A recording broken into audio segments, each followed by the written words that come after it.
What's poppin', flame heads? It's your boy, the host with the most, Chris FTP himself. And I'm not alone tonight, guys. I have 3 other friends with me, maybe one more on the way, and who knows who else may stop by tonight. So let's get these other guys in here, shall we?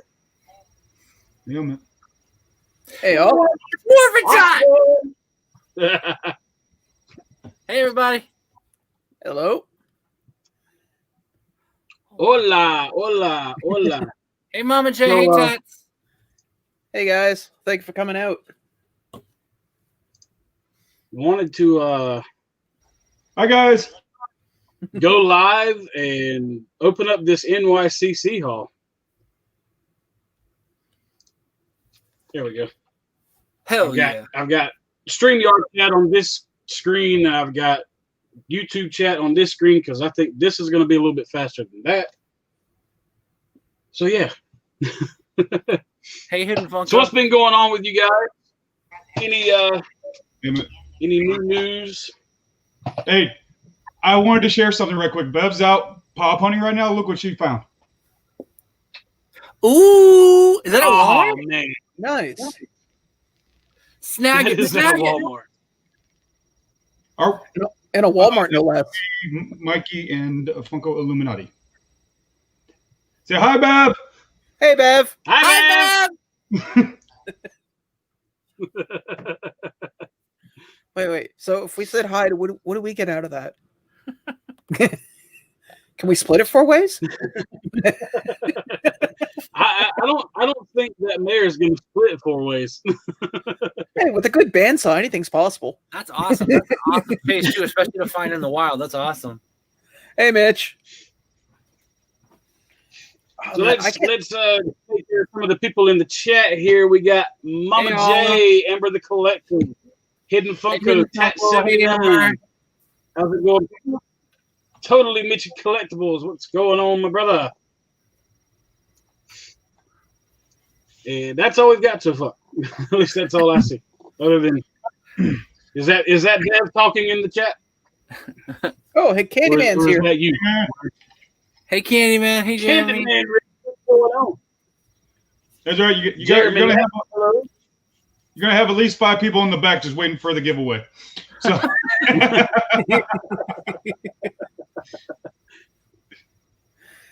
Tonight's giveaway will be one of my credit card bills. Right. I will double that. I will give away 2 of my bills, my credit card bills. Well, somebody once told me to throw them a bone, so that's what I'm doing. There you go. That's funny.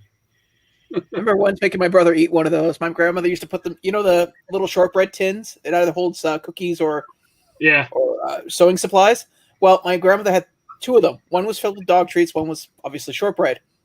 My brother opened up the tin and he's like, "Those don't look like normal cookies." He was young, and I was like, "Oh yeah, they're normal. You want one?" No, I'm full.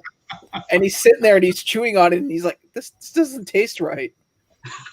Man, did I got in so much trouble. Your brother's dog biscuit. No, he ate them himself.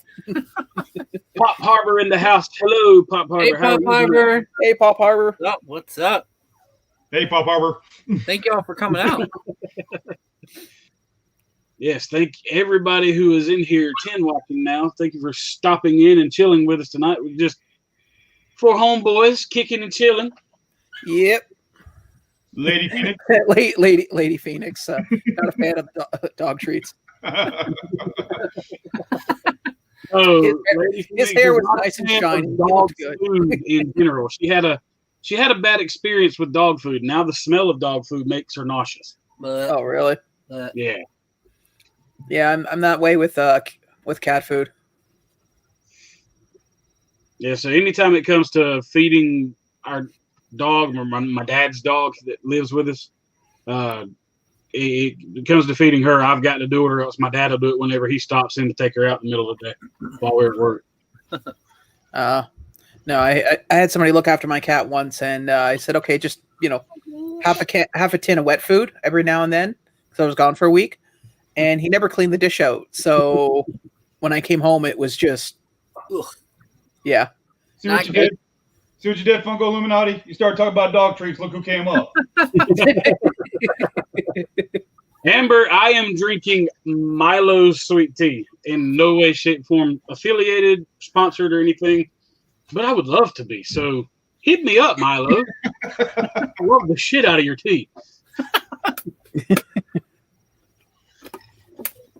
I wish there was an Oktoberfest right now. Nice.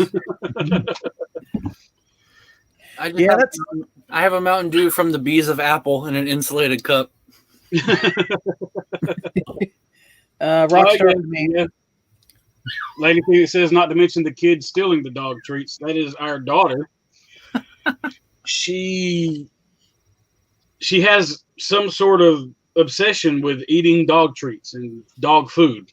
We had to literally lock the treats up in a locking tote bin to keep her out of them. Adult-proof the dog treats. Hey, you can't just have one begging strip, man. Bacon.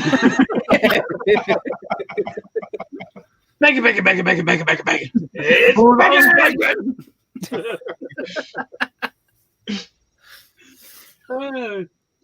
And then it's just messed. So I'm going to start out tonight before we do the unboxing of the NYCC stuff. I've got my advent calendar here. I figured I'd go ahead and unbox this one. I have avoided Instagram because I know #Larry is doing these too, but he always seems to beat me to the punch. What? It's day 5, right? Or 6? Yes, it is day 5. Day 5. Last night I had Pennywise in last night's. Nice. And okay, cool. The leader from Lost Boys. Oh, David. Mike, David, yeah. Yep. Sweet. Very cool. Yeah, those things are really cool looking. Oh, my mom's a huge Lost Boys fan. She got all the pops plus another one autographed by Keith Sutherland. Nice. Yeah, I $7 a pop. I don't know. I just know that she got it, and Sweet. Amber. That's awesome. Yeah, those pocket pops are really cool looking. The funny thing is that I got the Michael pop to go with David, and my mom stole it because that was her crush, in the 80s.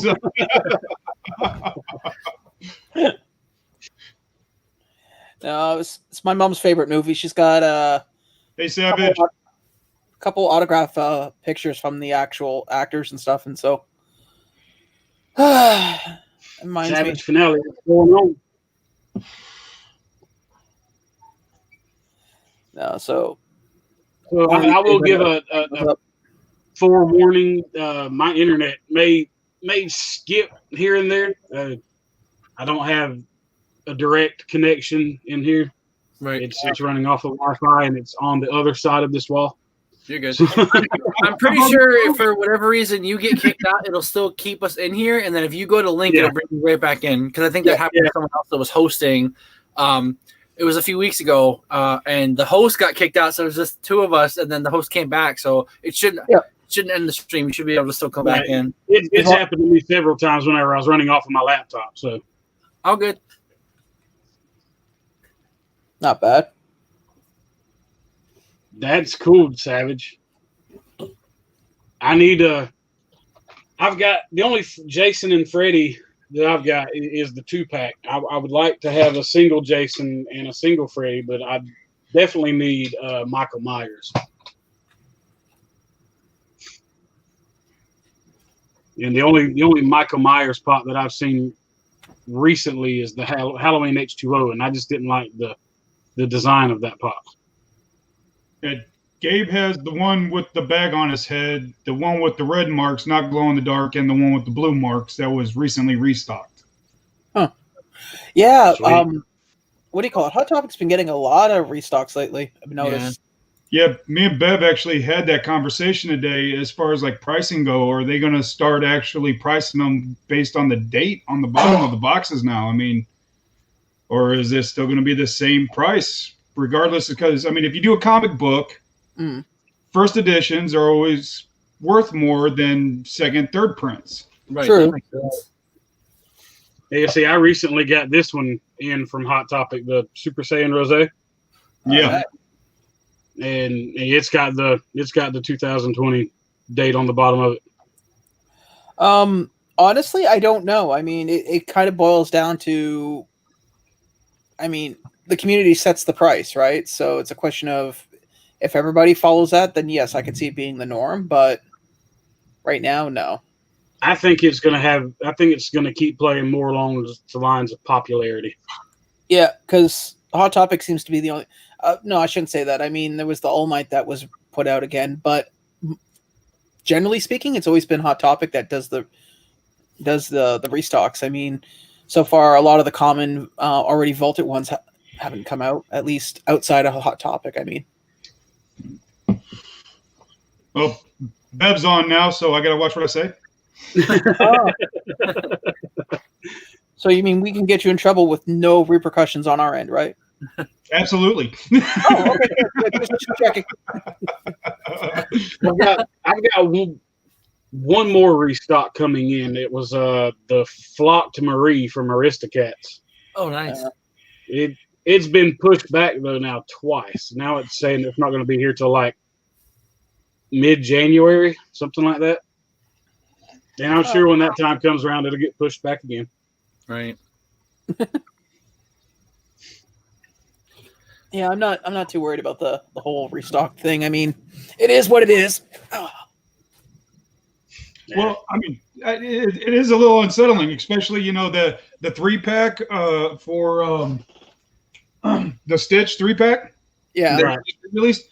We paid $80 for it. Hey, there's a guy here in Hamilton who's trying to charge $300 for one. Yeah, I mean, it's adorable, and I even put that down and said, "You're adorable, man." Like the fact that you think you're going to get $300 for it, and if you do, please give me this person's profile because I have some other stuff I'd like to unload really quickly. Well, right after I first started getting into collecting, it was probably a few months after I contacted somebody on Facebook Marketplace that was local about a Disney park exclusive, and the value on it, PPG was only like $85, but they were wanting to sell it for about $400 or $500. And I asked them, I was like, "You're not going to get that." I said, "I'll gladly buy it for a slightly inflated price." Yeah, I mean, I'll pay. It was one, I can't even remember what it is now. I want to say it might have been one of the Figments, but I was like, I'll pay the $100 for it, but I'm not going to pay, and you're not going to find an actual collector who's going to pay your outrageous price on it. And it's true, but I mean, all it takes is, how can I say this? All it takes is just that one collector to pay that outrageous price, and people like lemmings, some will follow them, especially ones who don't realize that things do drop in price. I mean, great example right now would be Black Lightning. Black Lightning was selling on eBay anywhere between $400 to $500. Then a week later, it was down to $300, and then now, at last I looked, was at $150 to $200. Well, Bakugo from the last Comic-Con was like that. Yeah, he shot up and then he came down, and now he's on the rise a little bit right now. Yeah, his original PPG was about anywhere between $250 to $300, I believe, and now he's down to $150. That's reasonable, and that's the con sticker or the share. That's the con sticker. Okay, yeah, because the share would be about half that. I think the shared sticker is going for about $75 to $80. So yeah. Okay. I still just remember it was a huge lineup anyways, and third into the line was this couple that I'd never seen before from out of town. They were clearly from out of town, and they went in and cleared the store out. And of course the girl that runs the store came in behind them and said, "Hey guys, we're all sold out," as these guys are walking out. And it was like putting these guys on stage, and everyone was just shooting and they when people walk really quickly but they're not quite running, they're almost at that level of running. That's what they were doing. Get out of Dodge. Yeah. Well, what's up, Hidden Funko? I got a Walmart employee in trouble because his girlfriend was buying up all the Back to the Future pops, and I clearly heard him say, "Put those on eBay when you get home." So, I've always wondered if stuff like that happens, but like to actually physically see it. And the crazy thing is that it didn't process with me what was happening until after I like put everything together. So I'm walking to electronics, and like for weeks I was going there looking for any Back to the Future pop, Doc, Marty, didn't matter who it was. And every time the manager or the key or whatever it is, we always say the same thing. We don't have it. We get shipments late. We normally get like convention exclusives late. So I want to say it was like the SDCC Marty where he was checking his watch or something. But what's crazy is that this particular day, I'm just walking in. I'm making a beeline for electronics. And as soon as I walk in, I see the guy. I'm walking past the last house. I see one of the guys that works in electronics. And this girl, I see she's got it in bags. And it's like multiple Docs, multiple Martys. And I heard the kid say, put those on eBay when you get home. So I'm like, okay, that's weird. So then I get to the counter, and as soon as I get to the counter, the manager said, well, she just sold us out. She bought what we have. And I said, well, you don't set limits? And he's like, no, Funko doesn't allow us to set limits. If someone wants to buy it all, whatever. I'm like, right, but that kid right there works here, and that's his girlfriend or that's some relation to him. And so he knew they were coming in. She came to pick them up, and now they're leaving with them. I'm like, so how is that fair for someone like me that just wants to get one, and she's buying everything you have on the shelf? So I guess they had like called them over, and they're like, hey man, like, do you know anything about this? So I didn't mean to get anyone in trouble, but like that's kind of messed up. Where like I'm asking multiple trips, hey, can you just save me like one?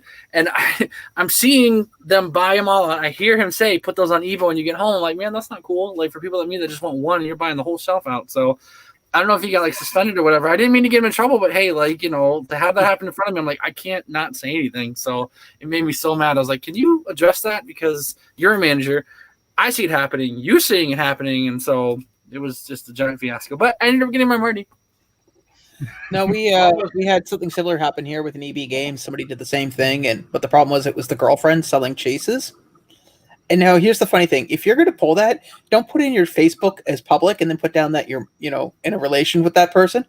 Because that's how that guy got caught. It was like, Jane Smith is married to John Smith, and John Smith works at EB Games on such and such street. These people think that they're sneaky, but it's like you're not as sneaky as you think. Well, especially when you advertise the fact that, I almost picked up Doc and Einstein tonight. Nice. We've got plenty of them on the shelf, so I'm going to leave them there for right now. Nice. Well, Savage Finals, my thought on Snake Plissken. My thought is it will drop a bit in price. I don't think it's going to drop by much because there's a lot of, I would say, nostalgia, especially for 80s babies who grew up with Escape from New York and Escape from LA. Right. Maybe not so much LA, but the point is that I see it standing at that price. A lot of people wanted that pop, and I think a lot of people never thought that pop would get made. So yeah, I think it'll stay steady for a bit. Yeah. The funny thing about that pop was that they had the thing where everybody put up what they wanted from NYCC, and I never saw that pop circled until they put out that it's 1,000-piece limited. Oh yeah. And see, I didn't even pay attention to what was limited and what wasn't. I stayed away from that simply because if I knew it, I probably would have tried to go for it, and it might have hindered me getting the other stuff that I wanted in the long run. Well, so I'm looking at it right now, and the average value price is between $400 to $300. So maybe it might dip. It might stay just at a flat 300, but I don't see it going any farther than that. Well, it is going up then, because the last time I saw it was like at 225. Oh wow. Okay. So, I would say wait a few months and see where it's at. That's what I did with Bakugo. I waited for about 2 months before I pulled the trigger and bought him.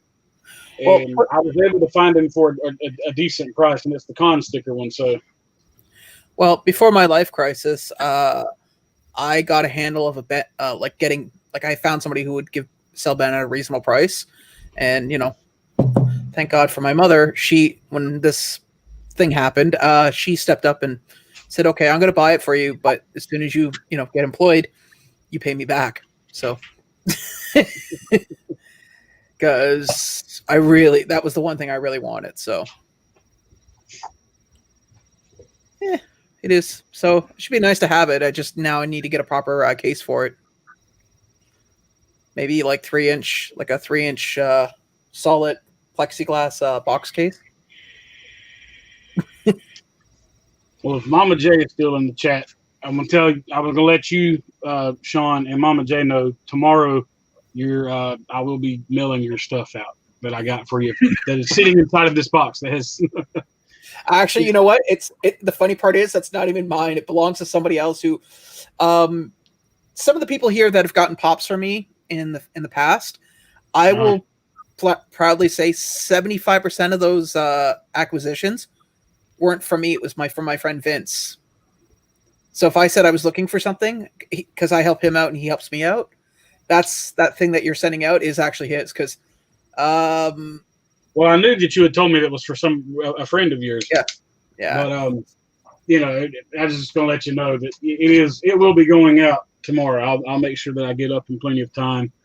Because I know getting yours out, I'm going to have to fill out the customs form and all that, and I've never done all that before. So, well, just remember to put down gift. Somebody put it down as a purchase, and I ended up spending $60 on customs charges for like a $30 pop. That was fun. Wow. Yeah, as you can tell, I'll put a happy birthday on. I got a bunch of customs forms here that every time I go in, the girl's like, "Do you need any more customs forms?" But one day she actually gave me a box of them. She's like, "Here." It doesn't cost us anything, and you're always filling stuff out. It's like, I really wish I could get these pre-printed, because I hate, for the record, anybody that I've sent stuff out to that has a really short and beautiful P.O. box address, love it. Anybody who's got an address that's like, and that's just the street. So I have to fill the address out twice. I have to fill it once on the box and then once on the customs form. Oh yeah, I mean, I love Sam. We ended up our first giveaway, a person from England won, and we completely forgot to say, in country only. So we're like, you know what, we're going to send it to him. It was a $30 pop. I think we ended up paying $35 in shipping to England, and the way that they write their addresses in England is like, oh, I know. How many numbers is in your zip code? I don't. I sent something out recently to Glasgow, Scotland, and I was like, Jesus Christ! It's like you're putting in latitude, longitude, position of the stars, because they have their street name, their I guess you call county name, their something else, and then if it's Scotland or England or whatever, then it's like, Jesus, man, it's a tiny little island. And they even sublet their street numbers too. That's the other thing that drives me nuts. So you can have somebody at 123 and a half Johnson Street, apartment B-C. It's like, why? It's going to platform 9 3/4. Push it straight through. Somebody be on the other end. The funny part is, apparently P.O. box address there, like P.O. boxes are expensive, because I know here in Canada, they don't. You can pay monthly, but it's cheaper to buy yearly, and the yearly is like $900. Whoa!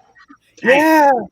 Because I was looking at getting one, because someone said, aren't you nervous that people have your home address? And I was like, well, I mean, with all due respect, most of the people I deal with are across the border. And I would like to think that, if somebody was going to do something, they wouldn't travel the 1,000 some odd miles just to.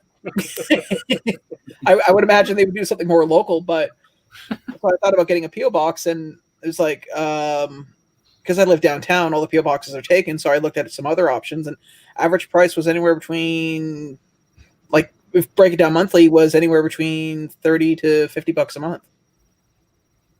I mean, I'm looking to rent it, not live in it. I've had several people ask me that about my address. Yeah, I put my address on everything, even in the description box below all of my videos. If anybody wants to send me anything, or send me some mail or anything like that, like a letter, I've got my home address. I don't deal with PO boxes because they're so expensive, and I wouldn't be using it for anything but this. And I mean, here lately, for the last few months, or most of this year, I've been getting boxes quite regularly. But I mean, it's just as easy to have them shipped to my house and leave them in the parcel locker at the office area than me having to get off work, go uptown, go to the post office, pick it up. If there's something that won't fit in there, having to get one of the workers to bring stuff out. I'm pretty sure one of the smaller PO boxes here is like $50-$60, and they'll put a ticket in your PO box if it's too big, but then they'll tell you need to get a bigger PO box. These are the size packages you're going to be receiving. So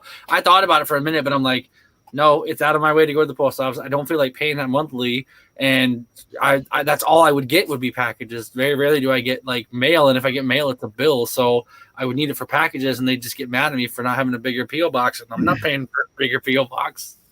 All right. Well, hey Andrew, how you doing, buddy? Hey Andrew.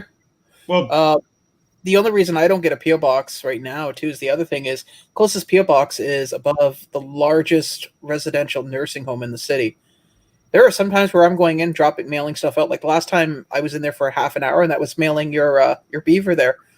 I was in there for a half an hour because some lady wanted to. Everybody cracked a smile. Everybody cracked a smile when you said that.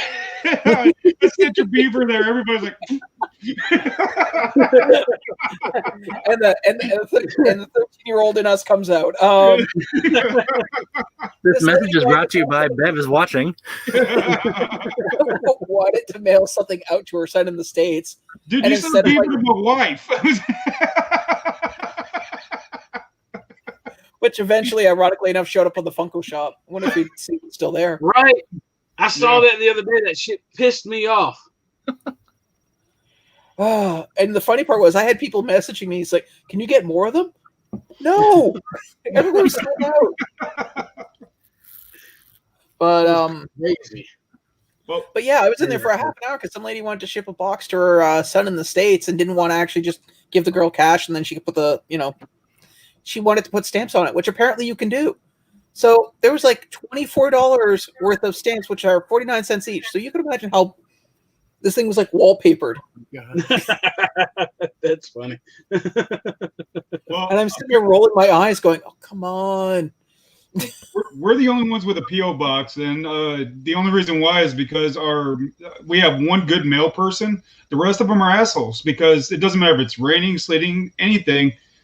They just leave it on the front doorstep where anybody can come up and grab it. Even if I have a parcel holder or a parcel locker, they're not going to put it in there. So for us, for safety reasons, for our collectibles, and also for the kids, because people send stuff to the kids, I get it from the post office and pre-open it in my car. Right. Make sure somebody's not trying to be a jerk, That makes sense. Right. Knock on wood, I haven't had anybody send me something that I would be like, what the hell? Okay, clearly I pissed somebody off. No, you just have people show up on your live streams and flash their junk. Yeah.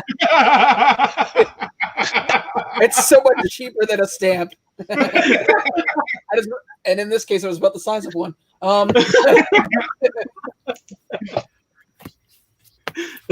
Apparently, I'm sorry, I had to. I had to bring that up. Actually, if you didn't, I would.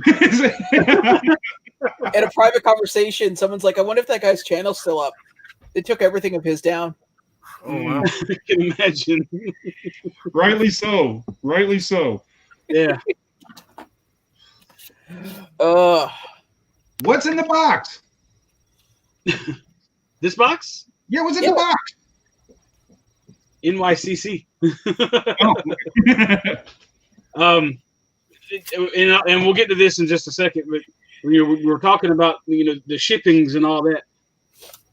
I didn't know this until I was sending Mikey a bunch of stuff. If you they don't go by just the weight on boxes anymore. They go by the freaking dimensions, and if your box is really big, they're gonna upcharge you almost double. Yep. What it would cost to normally send the box out. It is sad, but true. They call it bubble inflation. Mm-hmm. And I'm like, that's stupid. Same here, man. That's highway robbery. That don't make no sense, but they do it. Here, that's why everything I send now, literally, like I said something a while back, and you know the pop culture boxes, how they're like triple thick cardboard. Yeah. I sent a pop in a sorter, and it literally fit perfectly. Like there was no wiggle room. And somebody wasn't anybody here in the community. It was somebody on a Facebook group, and they said the message like, "Dude, that was really tight in there." I said, yes, that's why you need to open it up at both ends and push, because if I put it in one size bigger, it's like an extra $7. I sent you something in private chat, man.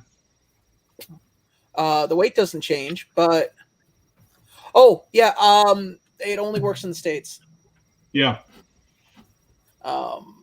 Right now, what I did was I just registered for a small business here in Canada, because apparently you can get a Canada Post small business account without actually having a business license. I'm not sure how that works, but so now I'll be able to do shipping a little bit easier. Wayne, I do use that, and I've even the smaller boxes, because instead of shipping 2 big boxes out to Mikey, I ship everything in the original boxes, and they're just as small. I mean, you saw Mikey; they were small boxes. The standard size is like this. Yeah, that's what I have. And they're still wanting to, and shipping through that, UPS or USPS is still wanting to charge me the inflated shipping, and I'm like, I've literally got it in the smallest box possible. So I've been sending disputes in and getting my money back, because I went to the postmaster or to the post office, talked to them, got the shipping prices with the dimensions and all that, and they said this is what it would be, and that's, I mean, granted, I got it cheaper using that, but when you messaged me from the post office and told me that, I legitimately told Chris, I said, don't do it. Don't. I said, that's way too much. There's no reason for you to spend that much to ship it. When he told me that, I was like, no, don't do that. They wanted an arm and a leg. And I'm like, they're not even big packages. What the heck? Shipping individually cut that cost in half. Here's I would have paid over $100. It only cost me a little over $40. The pop that I shipped over to Scotland. So if you ship by ground, it takes, if anybody knows, when you're shipping over anywhere overseas, ground is basically that item will be sent out to the respondent country once the shipping container is filled. So if you do ground shipping in the middle of summer, when that's their lowest point, it can take up to 3 months before that shipping container is full and then sent out. Yeah. But if you send by air, it's like $10 more, but it literally leaves on the first plane that's going out. Right. And then as soon as you add tracking, take whatever your base price is and triple it. Because I sent a Joffrey as Superman, and that was to ship over to Scotland was going to be close to $80 Canadian with tracking. But by air, it was $20. Dang. Yeah. Without tracking. Chris, I never told you this, but I actually tried to reuse one of your boxes that you had sent me, like not this particular one, but a box like this, and they had like the white and yellow fragile sticker, but there was 2 of them on it. So I brought it to the post office, and I think I was only shipping 1 pop. The girl tells me, you know it's going to be over $15 to ship that, right? I said, why? It's just 1 item. And I said, anytime that I ship, or sometimes I'll ship in my mystery boxes, I ship 2, it costs $10. I said, why is it going to cost $15? She said, oh, because you've got 2 fragile stickers on it. I'm like, okay, and? She says, the more fragile stickers that you have on there, the more USPS can charge you. I said, nope, I don't agree with that. I don't know who's making those rules, but yeah, she told me because I had 2 fragile stickers on it. I didn't do anything else to it. I literally just put the pop in a box, no extra weight, just bubble wrap. And you know what you do? You take a box, and they told me the more fragile stickers it has on it, the more we can charge you, because that means it's like more of a delicate item. I'm like, nope, I don't agree with that. So I switched the boxes. That means one sticker means that they can step on it. 2 means they can only throw it. So what you do next time is you cross out a few words and just write the word Fraggle. yeah. I tried to get some brownie points by telling her that it was Italian for fragile. She didn't. She was like, Fragile. okay. She said, yeah, she didn't get it. She didn't understand the reference, but I tried. Yeah, so she wasn't cultured swine. She was having no fun with that. So I think all the people that Funko laid off are working at our post offices right now. That's Man. You know what's funny too? The fact is they let off a bunch of those people, yet they're still calling some of them back as contract workers, especially for their social media. Man, I think they laid off the wrong people when it comes to shipping and receiving and packaging. And hey, somebody asked me a while earlier this week that like the place that let me go, they were like, "Would you go back?" It's like, I don't think so, man. I worked there for 8 years and I was cut loose, and now you're asking me if I would feel comfortable sitting in my old chair thinking. It's like, when's no. the next time? When they going to do it again? Yeah. Right. Yeah, you're right. Well, I told someone, I said, do you know the definition of an abusive relationship when you think things are going to be better and you go back? Yeah, don't be that one that does. Don't be that one that does. Oh, baby, you know I get angry sometimes. It's crazy. I'm glad I didn't have to go through any of that with the whole shutdown. Being a truck driver makes you an essential to an extent. I know some truck drivers that had to find other jobs because their companies got shut down. See, even Mama Jace says the same thing. I mean, she had 3 years more than me, but yeah. But good news is, I had a job interview at Michael's, which is an arts and crafts place that sells Funko Pops. There you go. And if I get the job, it's a framer, like for pictures and shadow boxes and stuff, but it's more money. And I'd also probably have, I mean, granted, Michael's doesn't get a lot in the way of Funko Pops, but I still have first pick of Chases, probably. Yep. Well, tell them to lower their prices on their Funko Pops too. Don't they charge like $15? Aren't there $15 for their pops or something like that? Oh, they're insanely expensive. Actually, I thought Hot Topic was bad and GameStop. No, I'm not going to say who gave me the idea, just in case they decide to do it to somebody. But people that have received my pops, I usually use bubble wrap and then I use shrink wrap around the pop. Yeah, thank you. Yeah.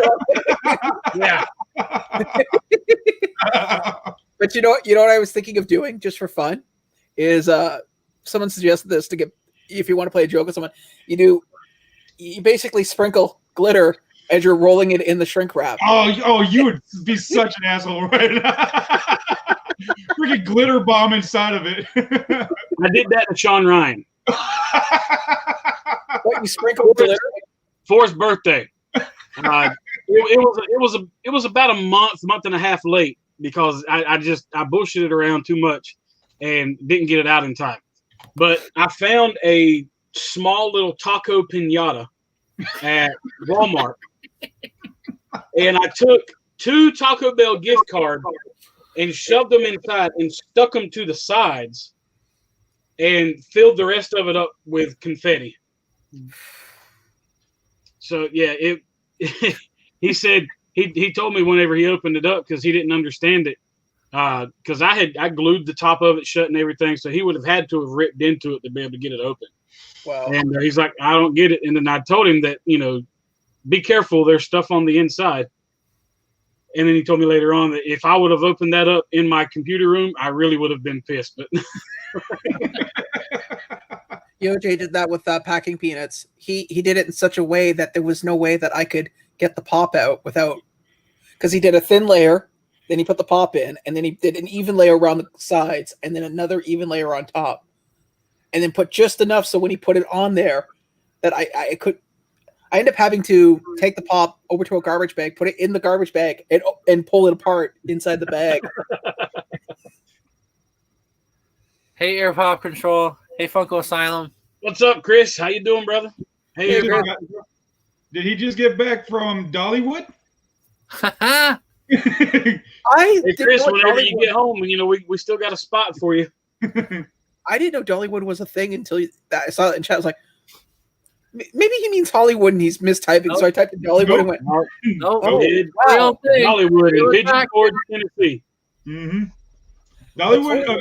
Tennessee has some weird places. We have Graceland and we have Dollywood. So I understand Graceland. Graceland makes sense to me, especially for people that are big on Elvis and music in general. But I can't imagine an amusement. See, the problem is I have a lot of misconceptions when I think of Dollywood. Like a lot of how shall I say? Certain things. Yeah. Very chesty themed roller coasters and rides.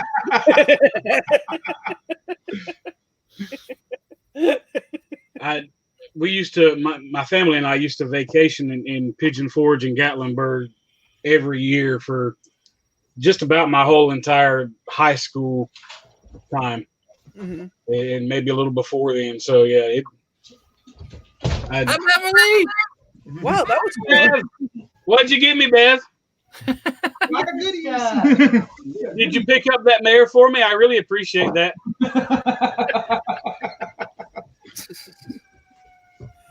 And the sounds of the city are probably coming through. There's a nursing home, and every time someone has a slip and fall, they call emergency services. And nice. And the fire department's 1 block away from the nursing home, so they're always the first there and the loudest. So I went to Walgreens today to look for the Frankenstein. Nice. My Walgreens had 3 Frankensteins. One was crushed on the top, and the other 2 looked like medicine had been spilled all over the top of them. Oh, God. Ew. Well, yeah, I was like, well, nope, not going to get any of these. That's that in here, or That's it. No, it's in Canada. So It's a base. I got something for you. Surprise! Where are the? Excuse me for a second, please.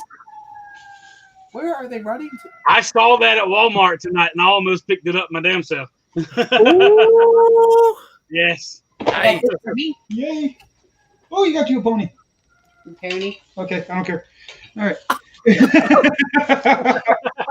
She's returning it. I'm gonna return it. No, you're not. Told you. No. Is this Blu-ray? I don't know. It's just been revoked. Nope. DVD. I'm completely happy with that. No, she could just hide the remote into the DVD player. No, I got this. Ooh, nice. Looks like we got another opening. Is that a Champion's Path or? No, we don't have that around here. Yeah, I haven't been able to find anything Champion's Path. Well, I take that back. I saw some of the boxes like that the other day, but I didn't pick any of them up. Not really. About $5. Nice. Oh, from Walgreens. So, well, not cheapo. Expensive from Walgreens. Nope. Yeah. All right, I'm ready on my new Instacart shopper. I know a lot of people have seen all the unboxings of these NYCC pops, but I had to do this live because I don't really do a lot of lives, and not anymore anyways. But I wanted to hang out with you guys because I know a lot of y'all got NYCC stuff. I was lucky enough to get lottery. Nice. So we'll see if I get. Hey, hey, there were a few people that announced that they got lottery, and all of a sudden they also got a couple hundred new friends. Wayne's still a little salty at me because of the con. No, I'm not. No, I'm very. Like I said to everybody, I'm really happy for everybody that actually got the lotto, and I think it was smarter for people that didn't announce it vocally to everybody, because then people would just come out of the woodwork and that. Well, honestly, surprisingly, I announced it on my Instagram, and I had nobody. Well, except for Sean, hit me up about 2. One of them I was already getting for myself, and then but I was able to get. At least I hope it's in there. It better be in there. The little Freddy soda, but yeah, You don't have to move on. Sean was really the only person. I got Mama J something because she had mentioned it in the live stream that she was doing, and I sent her a message. I was like, well, if nobody else says we'll get it for you, I got you, Mama J. So don't worry about it. So yeah, and I felt awkward asking because I saw it pop up and I was like, Well, everybody else already has it spoken for or wants it for themselves, so it's like, well, I did promise somebody, so I'll ask. Worst case scenario, you know. But whenever I get to it, do you want me to open up and see if it's the chase? I mean, I won't open up the bag. You can open those cans up from the bottom and check the pog. See, the problem is it's not mine to make that decision, so I can't really say. Oh yeah, well, yeah, that's true. Yeah. But first off, this pop here was one of the ones I was most excited seeing. It's one of the ones that really set it in stone whenever I got the lotto that I was definitely getting this pop, if not for any other ones, simply because it's always been one of my favorite movies, and it's Fezzik from Princess Bride. Nice. I had actually bought an extra Andre the Giant WWE pop and was going to try to customize it. I was going to try to cut some fabric out and make his little garments and everything, just so I could have a Fezzik. But it doesn't complete the collection. I still need the Chase Wesley and I need Inigo. But I was super excited about seeing Fezzik because a lot of people have been saying for years, or for as long as I've been doing it, that they needed to do the Fezzik in Princess Bride. I thought it was an awesome looking pop, and especially to complete the circle. But I do wish that they would bring out the one guy, the inconceivable guy, you know? Oh, yeah. Vicini? Yeah, Vicini. Yeah. I agree with you there. And this one, I hope they're not watching my sister and my brother-in-law, because they wanted this one. And I was thinking about getting it for them, but I can't part with it because it's so freaking awesome. Yeah. And it's a con sticker. Yes. Nice. Now get a protector for that now. Yes. Yeah, definitely. That's what we call an investment. And a pedestal to put it on. That is a nice pop. It will be going out on the shelf in the living room because everything out there is mostly Disney. Well, let's see if I've got anything. Is that where Lady Phoenix put the Cinderella, Chris? Yes. Nice. Yep. All of that stuff is on display out there. Nice. All right. Let's see what I've got here. Here's some of these weird ones. And this must be the soda. Yeah. Oh, so wow. mine didn't get shipped in a soda sorter. It got put in paper. Well, you know what? But there is the soda. Oh, nice. Just throw it in a bubble envelope. Like I said, it's not mine, so it's cool.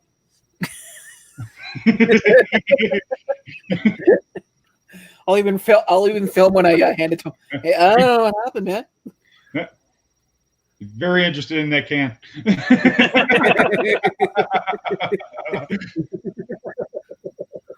You know what the funny part is? Occasionally he'll give me lists from the mall back to my place downtown. Something tells me I probably get like a 3-mile drive outside of town. Go, get out.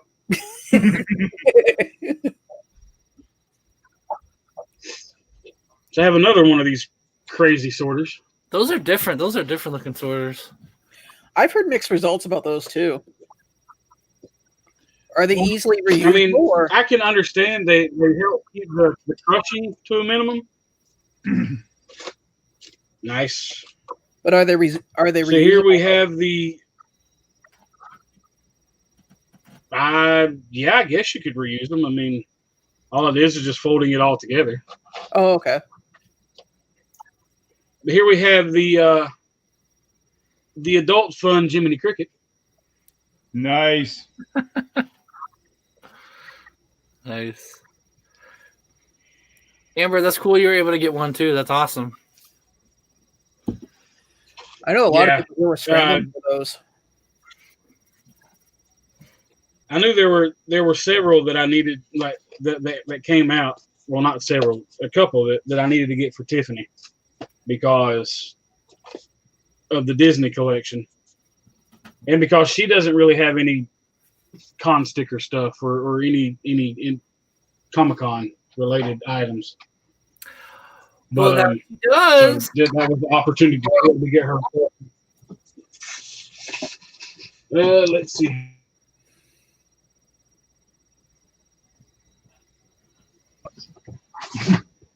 So I got that box.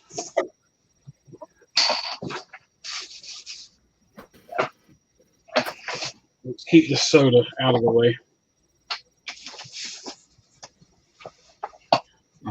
That box. Oh, they really did a decent That's job. all she wrote.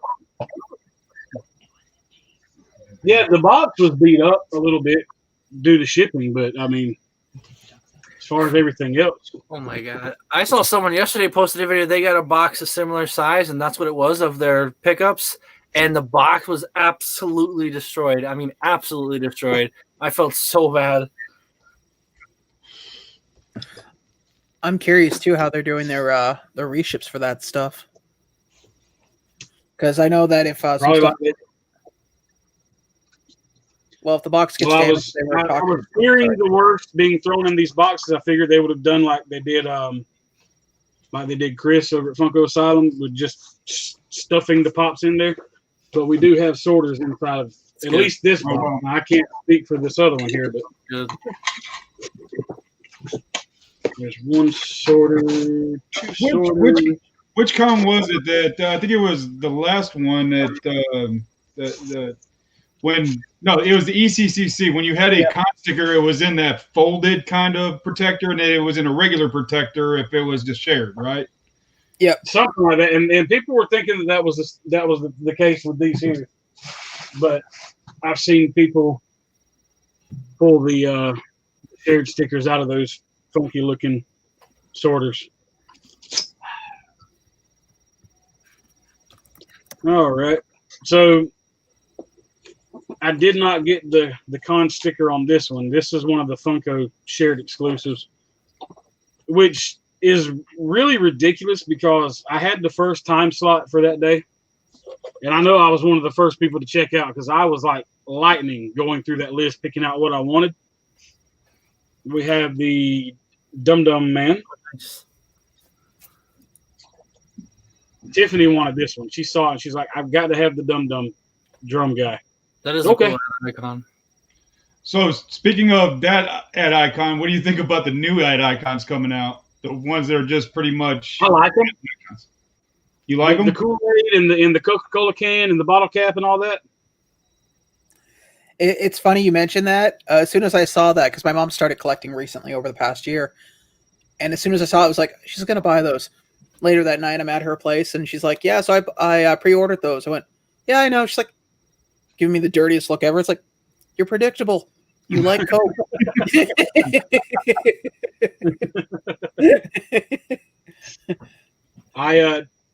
They're sitting in my cart on Hot Topic, but I don't know which ones are still available now because I'm pretty sure a lot of them have sold out. Well, it's Hot Topic. Trust me. If you don't get it this year, you'll get it sometime next year at the restock. As long as it's not in a bubble mailer. You know what? Hot Topic should do their own con called Restock Con. This is one that I was really hoping would be the con sticker, but it's the shared exclusive. We have the Joker. Nice. I think I got the con sticker one. Oh yeah. Yeah, and the funny part is that was the other one that the friend of mine wanted. He's like, can you get that for me? It's like, yeah, I got him everything he wanted and had to take mine out of pocket. I think it's ridiculous how, you know, they didn't guarantee the people who were there, especially the ones who had the first time slot. Right. They didn't, you know, and then a lot of the resellers, the bots and everything that were able to get time slots or to win lotto, that they got con stickered Funko Shop exclusives. It is what it is. Did anybody here get the redraw for the Polly the Pigeon from Redock? Nope. Oh, I did. I didn't really go for Polly. I didn't want Polly either, but here's the funny thing: from an ad icon standpoint, I don't know. I might just pick it up because I know a few people here that want it. So, Well, that's awesome, Craig. I'll have to keep my eyes open for that. I'll stay locked for that video. That's cool. so let's pretend. So the shared sticker is basically limited edition stacked on top of each other, and then the con sticker is limited edition side by side, right? What do I know? Okay, so I'm sorry, I'm just looking at my shipment that I got that my buddy paid for. So the con stickers, the way you know how it says limited edition on it, right? In the white writing. Right. So if it's limited edition stacked on top of each other, so it says limited edition, right? That's the shared. Mm-mm. Yeah, the other one actually has the year and it says Right, so NYCC. this is the con sticker. Okay, all right. So I was reading because the reshipping company I use, they give you the option where they'll take stuff out of the box so you can see, the condition it's in. So that means I have a con sticker Nightwing. Sweet. Nice. So I have an Nightwing that I'll be wanting to get rid of. Yeah, I think the next to each other is the con, and then the one word on top, one word on bottom. That's the shared. The shared exclusive has the blue label on it. Oh, okay. Gotcha. Oh, okay. Oh, that's awesome, Craig. Okay, awesome. I'll keep an eye out for that, Craig. Yeah. Let's see if I can get that thing to. There we go. It's a little bit better. There we go. Nice. All right, so I got a con sticker Nightwing coming. Oh. All right, so maybe this last 2 weeks hasn't been so crappy then. So here we have the pop that I picked up from Mama J. And it is the glow-in-the-dark Wonder Woman. Yep. Nice. And it's the con sticker. I think all the rest of these are going to be con sticker because the only ones that weren't guaranteed to be one were the Funko Shop exclusives. And I think everything else in here was somewhere else. So I have Stitches Baker. Nice. That one goes to Tiffany. She loves Lilo and Stitch. I was joking with somebody a few days ago about the idea of con stickers and saying the ones that got Ben and Snake Plissken. Imagine if they got the shared sticker, like by accident. Oh yeah. Oh man. I probably would have raised hell. Yeah. Nothing like watching a grown man turn into a toddler in 5 seconds over a sticker. We've got the child holding the pendant. Nice. Remember to throw that in my box, okay? Yeah. Well, it's not really out of the realm of possibility of that happening because they had the ones that had the shared sticker and then they slapped the con sticker on top of it. Chris had one of those. Yeah. Speaking of, okay, it was on Red Goblin that they did that, if I'm not mistaken. Yeah. And mine isn't. Mine is just a straight con sticker. Nice. You want to tell the story again about the Red Goblin? Yeah, I'll tell the story again. So for anybody who doesn't know, that wasn't in Wayne's live the other night whenever I was in there. Wayne and I was discussing NYCC right before it, and he asked me, was I going to get Red Goblin? And I said, no, because it's not a Venomized pop. It's not part of the Venomized line. It's not part of the Maximum Venom. So it's just a Marvel pop. I think Red Goblin is just and then I do some research about a week after the con. Because I was just randomly looking stuff up as far as Marvel characters go. I was like, let me look up this Red Goblin.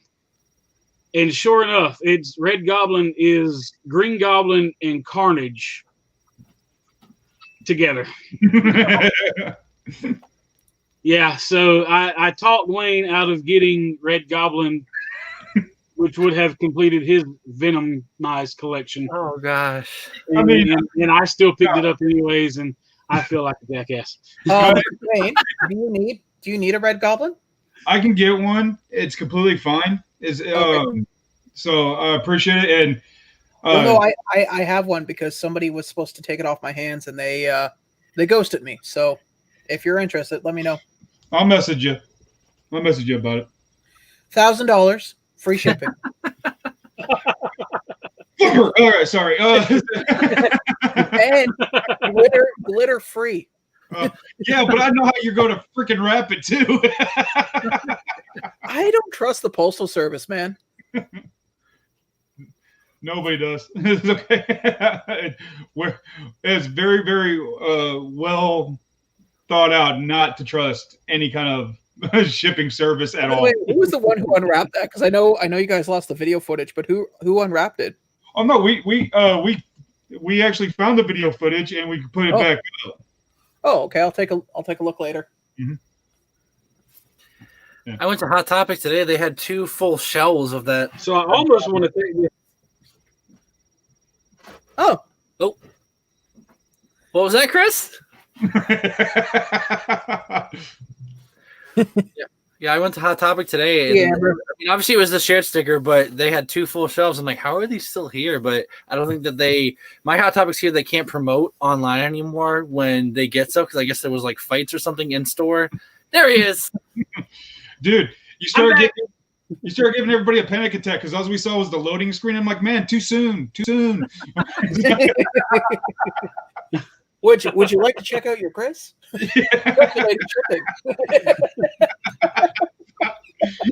AMT.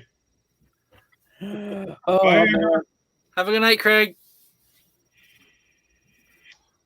So I was in the process of saying I almost want to pop this pop out of box to show off all the details on it. This pop is sick looking. That is a really cool. Like, I saw the concept art and I thought it looked cool, but actually seeing it in person, all the detail there is to it, it's an even cooler pop than I originally thought it was going to be. Honestly, that's my opinion. And I knew nothing about Red Goblin, so just what you had informed me of, Wayne and Chris, I never knew that it was Green Goblin and Carnage merged. I never knew that. Yeah, like I said, I was doing a little bit of research on it, and what's that? I was telling Fungal Illuminati, okay, fine, I'll go ahead and buy it off you. Damn it, Chris. Well, welcome. We kicked him out of his stream. Was it? I'm sorry, I didn't mean to interrupt. You don't have to run away. I'm back again.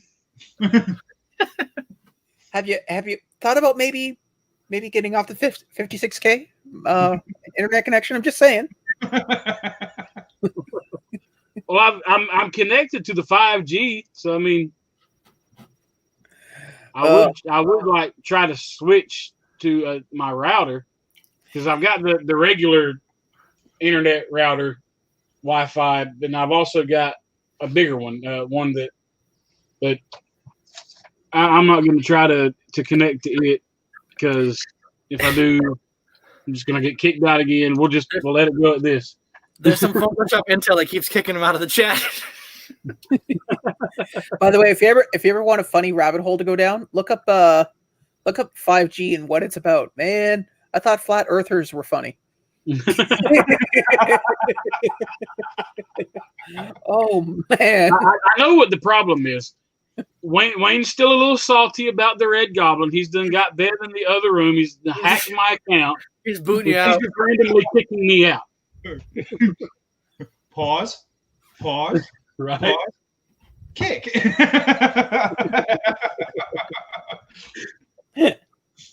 So next up, we have the Venomized Magneto. This will it's one step closer to completing the Venomized line. That's another awesome looking one. I didn't even try to pick it up. I was able to get that from Toys R Us. I didn't even try to pick it up. Really? Yep. No. I really have no interest in that one. It really looks awesome. Yeah, I mean, but I like X-Men, but I mean, if they did a Venomized like Wolverine, I mean, a better one than the one that they did. I mean, X-23. Yeah. And last pop from my pickup haul from Okay, I was about to get hot because I thought I saw the shared sticker. Hold on. Hey guys, speaking of that person I was talking to, he just messaged me. He's like, any news on the Freddy can? No. Send him to the live stream. Yeah, there you go. Don't click that. I accidentally sent him to the StreamYard. Hold on. There we are. Let me know when you are in. All right. Hey, baby girl. All right. So he'll let me know on Facebook. So you were saying about the Magneto? I like the Magneto. Yeah. I'm trying to keep the Venomized collection complete. There's only one pop that I need to get that I don't think I will be able to get anytime soon because it costs a damn much. And Wayne, I think you have it because I saw you wearing the shirt the other night. My blue one? Yep. Yeah. I was unable to get that at Walmart, and whenever I found out that it could be ordered, I went online and it said it couldn't be shipped to my area. Yeah, I had the same thing, and I found one on Macari like three weeks later, and somebody had one of the entire box with the shirt, my size, for $50. So I was like, I'm gonna go ahead and get this. And Beverly gave me so much crap about you. Man, you paid $50 for that. Now the pop's worth $155. So right. Exactly. I really wish I could have got that, and I probably will one day. I just today paid off a balance for some grails that I've been trying to get. Some people in the community, another channel.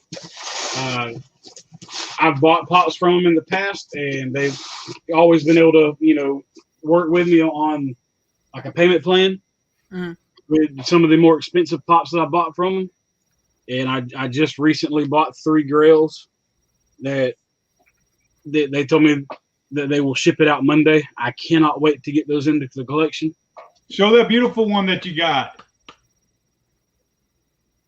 Which one?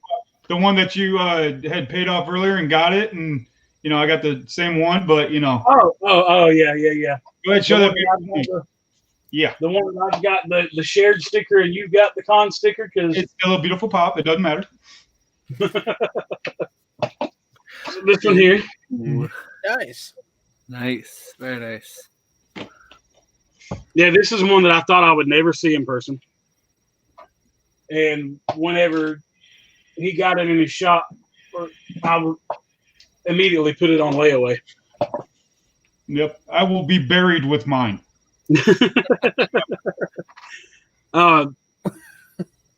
The grails that I bought go hand in hand with this last pop that I got from NYCC, and it is Mr. Compress from My Hero. I know you, man. It's a cool looking pop, though. Yeah, he really does look really cool. It reminds me of Rorschach from The Watchmen. Yeah. And that's another pop I would love to have if I could find it. I know someone that has like a Dr. Manhattan. I don't know if it's the glow in the dark one. He's got a Dr. Manhattan, but yeah, any of those Watchmen pops there, way up there. Yeah. Especially Rorschach. Mm-hmm. Well, Bloody Rorschach. I think the other one's just as high, but I mean that Bloody Rorschach, was it going for almost $1,000 now? Something like that. I know it's up there. Let's look it up, shall we? We shall.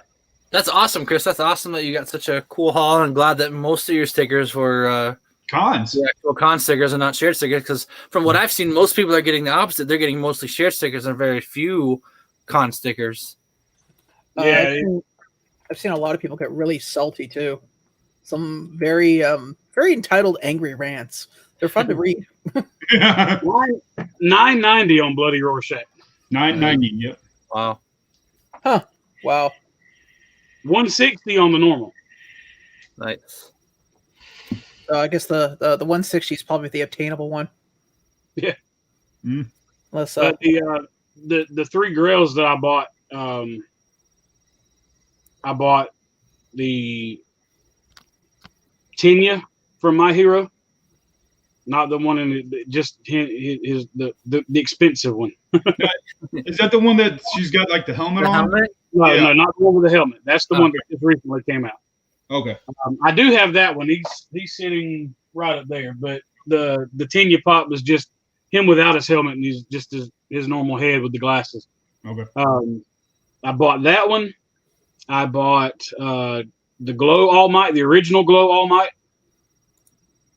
and the Mask of Chaco.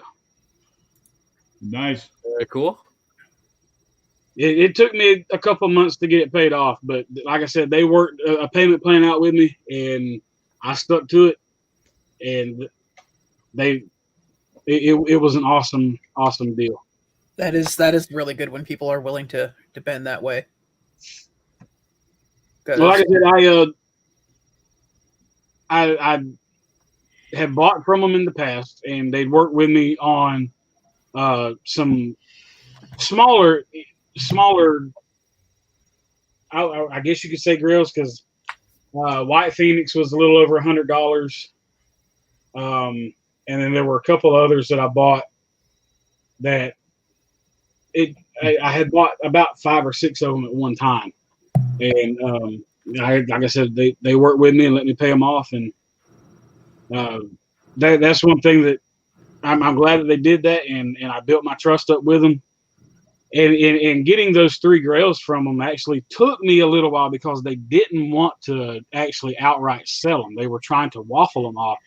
They tried several times to waffle them off. They put them in, winner's choice waffles and all. Yeah. And they even did a grill or fail with them, and they didn't move. So after probably about 2 months of talking to them and telling them, hey, I'll be willing to pay a little bit more for them if you want to sell them to me. I'll pay a finder's fee or whatever you want to call it. But they finally asked me, are you still interested in those 3 pops? I was like, you damn right I am. Nice. So nice. Oh, you got 3 grails coming. Yeah. I saw Mrs. Lady Phoenix there talking about that Mr. Peanut, and it kind of reminded me that I need to start doing more top 10s, because anytime that I do a top 10, they end up coming out with a line in one of my top 10s. Because Mr. Peanut was actually a part of one of my top 10s. Mike, I remember that. Yeah, he was in there. He was towards the top 5. Yeah, and it was also, I had a picture of Mr. Peanut, and I also had a picture of the baby Peanut. You said both individual. Yep. Excuse me. Didn't you call the McDonald's pops too? I'm pretty sure you and Bev did the McDonald's pop. We didn't do McDonald's because we don't like McDonald's. So. Okay. Somebody else must have done. But yeah, no, I remember seeing the top 10 thing for me. I picked up Ronald McDonald, and I picked up Hamburglar. Those are the only ones I've been able to find out in the wild. But I didn't go for the Captain Crook. I don't remember him. I had to have been before my time. I don't remember. I was born in 83. So I mean, when they showed the concept art, I didn't even know who it was. I'm like, who am I looking at here? Right. Yeah, I had to look him up because apparently, this goes to show how good memory is. Apparently, he was a big advertisement when I was a kid, but I don't remember him. Like they didn't even have a Captain Crook themed play set thing on the playground. Right. I don't remember anything like that. Right. Now all the other characters on the back of the McDonald's box, I remember them, but yeah, that Captain Crook, like I don't remember him at all. Like, I remember the Fry Guys, I remember Grimace and Birdie, and Captain Crook just does not ring a bell. I don't remember that. But that is awesome, Wayne, that they made that they're making the Peanut and Baby Peanut. Those do look cool, and you definitely did call that. And on my last top 10 I did with Tristan, when we were talking about the top 10 sci-fi movie pops that they need to make, I said that they needed to make the 1980s Blade Runner. And they're coming out with that one. There you go. And I got all that pre-ordered, so can't wait for that. You think they'll do a movie scene where she's running through the glass? Oh yeah, that was an accident too. In that movie, she did not mean to, you talking about when she got scared and started and ran her elbow? Yeah, that was a complete accident. She did not mean to do that. She actually slipped, put her elbow through real glass, and continued on with the scene. Wow. Been ages since, and there's so many different cuts of that. Mm-hmm. Because somebody I mentioned once I watched is like, have you seen this today? I was like, no. Dude, that's a really long movie. I don't think I could invest more time. I know the story, so I don't need to go back again. Mind you, I haven't seen the new one yet. So, hey, Amber, I think they are making a birdie. Yeah, I think so. I don't think it's on the back of the box, but I'm pretty sure they are making one. I know they said they're making more Disney. They're making more McDonald's characters. Hey, Chris. So it looks like my buddy's watching right now. Could you show him the Freddy Funko can? Absolutely. Just not open it though. That's the only thing he asks. There you Freddy go. Funko. So, speaking of NYCC and speaking of waffles, I took part in my first ever waffle the other night. I bought 2 numbers, and believe it or not, it came down to the last 2 numbers. So I know what's in here. This came today. This is a glow-in-the-dark Beetlejuice, but I don't know if it's a con sticker or if it's a shared sticker. So, Chris, do you mind if I dive in and we find out? Go for it, buddy. Okay, so that was the next segment I was going to bring up anyways, is recent pickups and all. It's just one pop, and so like I said, it just came today, so I knew we were doing this and we were talking about NYCC. So I've got to give a shout out. So it was Ross over at Goddard Pops. Yeah. He reached out to me and he said, "Hey, I know you said you were looking for this one. Would you mind entering the waffle?" So I have never done a waffle before. He explained it to me. I said, "How many numbers are left? How many people are in it?" So there was 10 people in it, and I bought the last 2 numbers. So once I paid, the waffle started, and it literally came down to my 2 numbers for the last one standing. So first ever waffle win. So big shout out to him. Awesome. So, very cool. So first I cut it a little bit. So we've got a sticker right there. So a little sticker there. And then the sorta. So moment of truth. So honestly, I don't remember if this was a shared sticker, if it was the con sticker, but I do know it is the glow-in-the-dark Beetlejuice. So we'll find out together. Watch it be backwards. It's probably upside down. I'm sorry if it is. Flip it over. Con sticker. Con sticker. Is it? No way. Oh, that's awesome. Very awesome. Cool beans.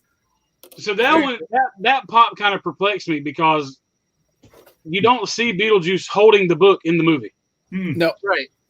But I really feel like this is a pop that a lot of people slept on and didn't grab during the con. And in fact, during NYCC, I showed up to my local GameStop early to try to get this. And as soon as they let us in, they didn't have this. And when I asked why not, they said Funko didn't send out the shipment to the GameStops in my state on time. So none of the GameStops in Michigan had it. So it's kind of sucky that this is the one that I went out for.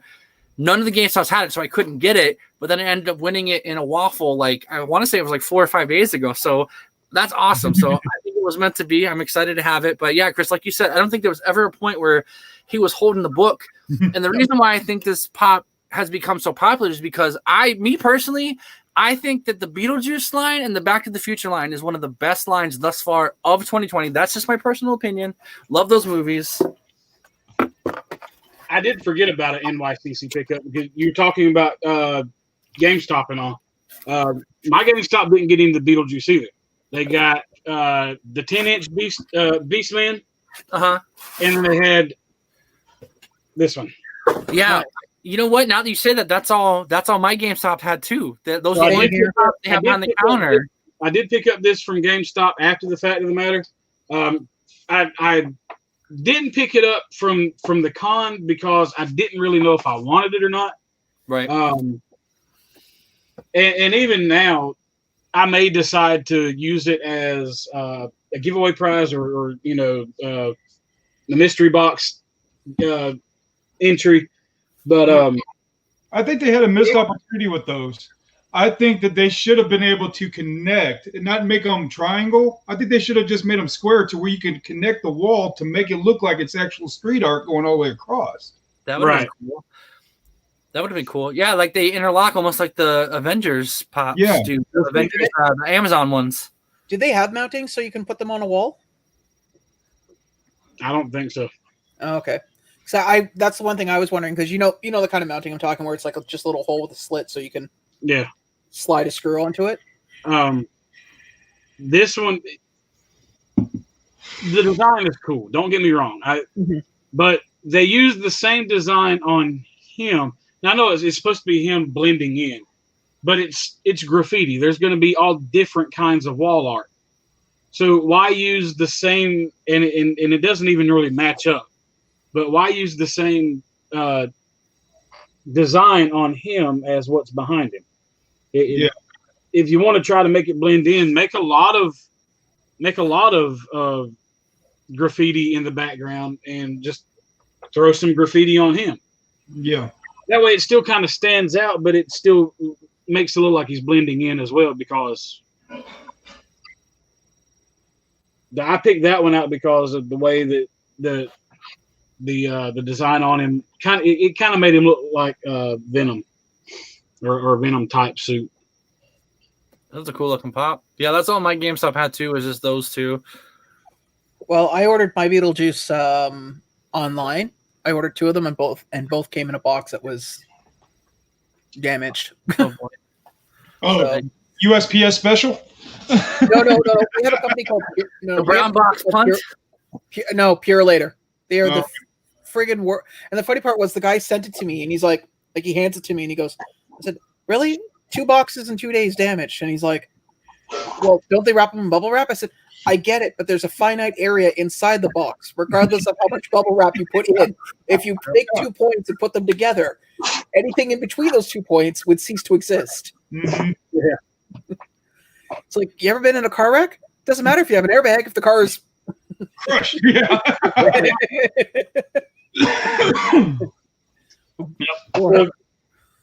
We got the breast cancer awareness Joker with the NYCC. Did any of you pick up the other breast cancer awareness pops? I've got the Superman, the Batman, and the Batgirl. I didn't pick up any. I did see, actually, I could have, besides the Joker, I could have gotten them all. I had one Target that had all of them. I passed on the Wonder Woman, and I passed on the Harley Quinn. I'm not really the biggest fan, but I did get the Superman, I did get the Batgirl, and I did get the Batman one. We got every Batgirl one fetching a lot right now. I got every single one. They're right there. Oh, I see them. Yep. And but the only 3 I'm keeping is Batman, Batgirl, and Harley. Oh. The other 2 we're doing giveaways in our game show, which we're not having this weekend. Mama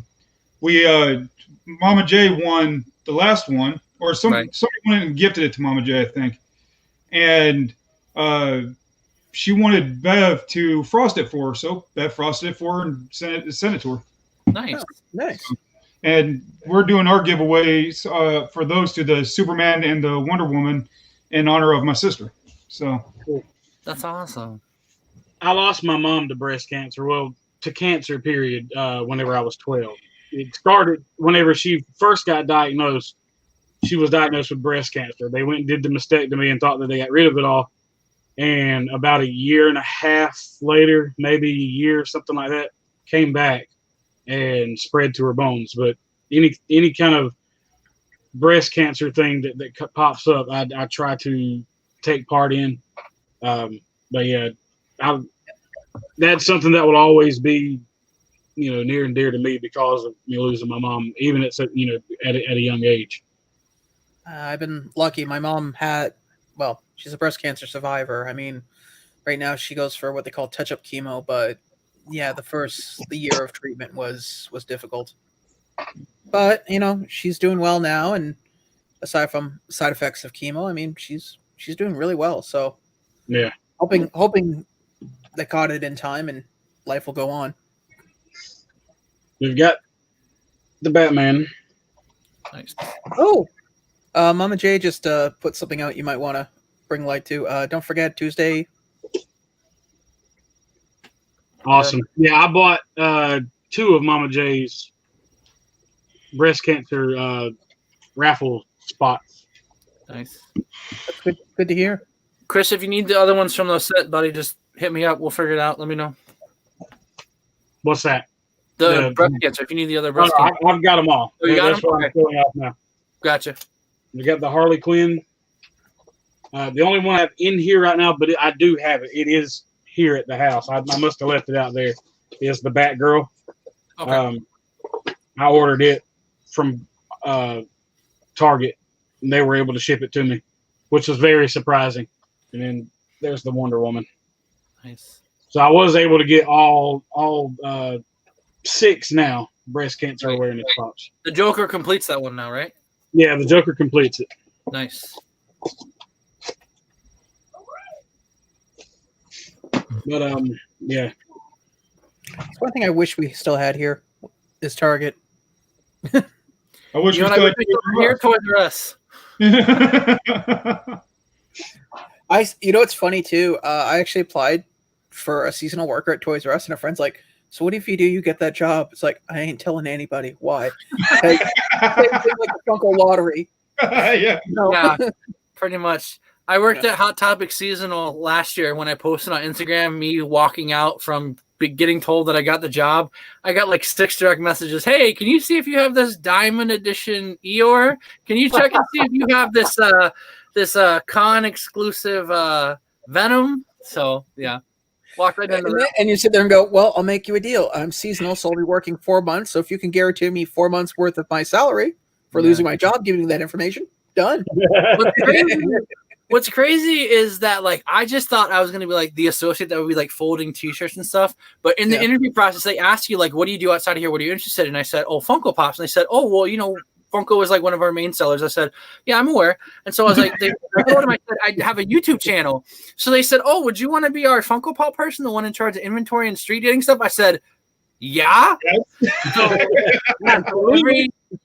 So every Tuesday morning, I was in charge of like street dating and putting out the new pops and stuff. So then, of course, you know, with that territory came the whole, oh, well, you're hiding chases and you're selling chases. I'm like, dude, I don't want the chase. It's on the shelf if we have it. And then whenever I would tell them that they don't, oh, well, can you check the back again? Are you sure you don't have it? So yeah, just like with announcing that I worked at Hot Topic, when you know people would show up and say, well, who's in charge of doing this? I said, I am. They're like, where's the chases at? Where's the exclusive? I know you have more in the back. I'm like, listen, everything we have is out.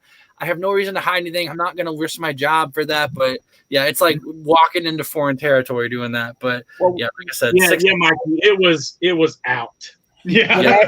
It was. Yeah. Oh, I checked the back for you.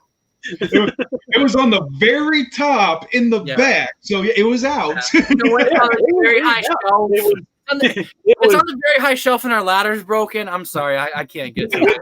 Out of sight. That's what it is. It's no. It's in the ceiling tile on the top shelf. Yep. No, I was going to say when I had my interview at Michael's today, they were asking, you know, what do I do for hobbies and stuff, and I said, well, I'm a Funko collector, and they're like, what? I said, yeah, and I explained, and they said, oh yeah, we have those here, and I said, I've seen them a few times, and I said, because the job, they want to make sure that, you know, if somebody brought in a picture, you could visualize what you're going to do with it. And I said, yeah, I said, I've recently, you know, I have a YouTube channel, so I've been doing a lot of learning Photoshop and different things and styles, and like, you have a YouTube channel? The guy turns around, pulls up YouTube on their office computer. He's like, what's the name of your channel? I was like, oh, I should shut my mouth. I should just stop while I was He's like, Funko Illuminati, and he's like, oh. And of course, I had that video on there where I made the announcement of me losing. I said, just ignore that last video, but and he was looking at them and he goes, oh, so you're fine with, you know, interacting? And I was like, yeah, no. If you could just close that down, that'd be sweet. That's the funny thing about my job. You know, I work in a cheese plant, you know, so I get to explain what a Funko Pop is, you know, sometimes, but Funko Pop collecting kind of ruined me when it comes to, we have a thing once a month, we have cheese purchase where we can buy up to 50 pounds of cheese for $1 a pound. Damn. Nice. No kidding. And yesterday was a cheese purchase day, and because it's employee appreciation, the first 10 pounds were free. So I went up to to get my cheese, and they put them on pallets and stuff, and it's the stuff that like a pallet dumped over and they can't give it to the customer, or stuff that we can't short ship, so we're going through it. Apparently there was like a half a pallet of this Velveeta style cheese that was queso, it had salsa in it and stuff. Yep. So I ended up going late because, I didn't stop in the middle of my shift to go cheese hunting, so I go in there, they had that half a pallet there, and it was completely empty, gone. There was none left. And I'm sitting there staring at people's bags, and they got like 10 of them in there. And I was like, you got to be freaking kidding me. I started calling people flippers on the way out, man. I know you got the chase. Yeah, that was the chase. Damn. I even asked this dude, it's like, because you get the first 10 pounds free, he had like 5 or 6 of them in his bag. And I was like, dude, can I get one of those? He goes, and walks away. And I was like, no, that's when he takes it out like a chocolate bar and just peels back the wrapper and goes, no. Yeah. I hope that he would do that. He'd get fired on the spot for eating cheese inside the plant. See, I'm lactose intolerant, so that job would be a constant reminder of things I can never have. The funny thing is, I'm lactose intolerant. I can't eat cheese. It's like the job I worked at was for a pizza company, and sometimes people were like, "So, how do you like the dairy-free cheese?" It's not the same. Yeah. I don't know what I'd do if I was lactose intolerant. I think I have a mild case of it. I don't drink milk as it is, but cheese doesn't bother me. But if I eat a lot of ice cream, it'll mess my stomach up. Well, in my case, I take pills, but the problem is that as you get older, they don't necessarily work as well. Mm-hmm. So I'm getting to that point in my life. It's like now I literally have to mentally plan if I know I'm going to have something. The funny thing I'm thinking of right now is I just told people that I get 50 pounds of cheese for $1 a pound once a month. I'm waiting for hey, is it cheese purchase time? Can you hook me up with some? Give me that. I'll be hitting you up about that in a few weeks. Friends and family. We're going to put a waffle up. No. Put it on the spinner. You get a mold of a particular Funko Pop, like a Deadpool, and then you just like cheese mold. Funko Pops. Cheese on the spinner.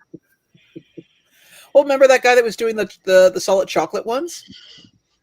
He was and he was selling them, and obviously he must have got a cease and desist because disappeared real quick.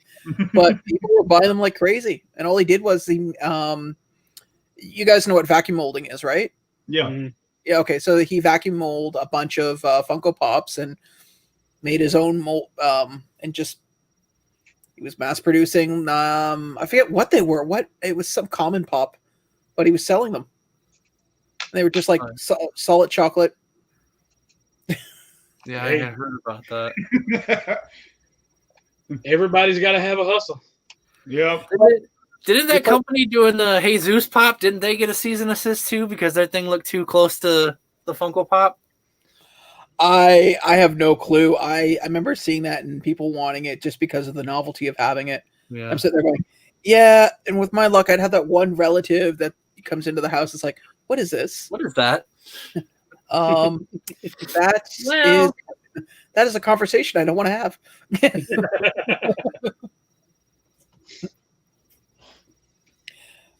But yeah, I would, if you could do that, make your own cheese Funko Pops. Yeah, and then I end up having to take a week off of work because my lactose intolerance is acting up. So yeah, I didn't the toilet long enough to go do some work. Yeah, I was gonna say you didn't have to like eat them; you could just make them. Every video, he's biting the head off of one.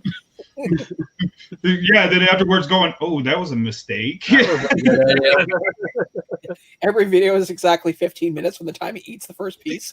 Okay, so this would be the ending of that video. Okay, hey guys, gotta go. As it gets to the camera off, so all you hear is like these gut roll. Oh, why? Why would I do that? I still remember when I found out that it was milk that was making me sick. I was at a Christmas party at a family's place, and I had some eggnog, and I was downstairs using the bathroom in my uncle's workshop, and my aunt's like, "You okay?" No. I'm not feeling good. She's like, "What did you eat?" And I explained to her. I said, "I've only had eggnog." She goes, "Are you lactose intolerant?" I don't even know what that is. She's like, she comes back 5 minutes later. She's like, "Here, take these pills." What is this lactose? I don't know. I mean, I just who is lactose? I don't know what lactose.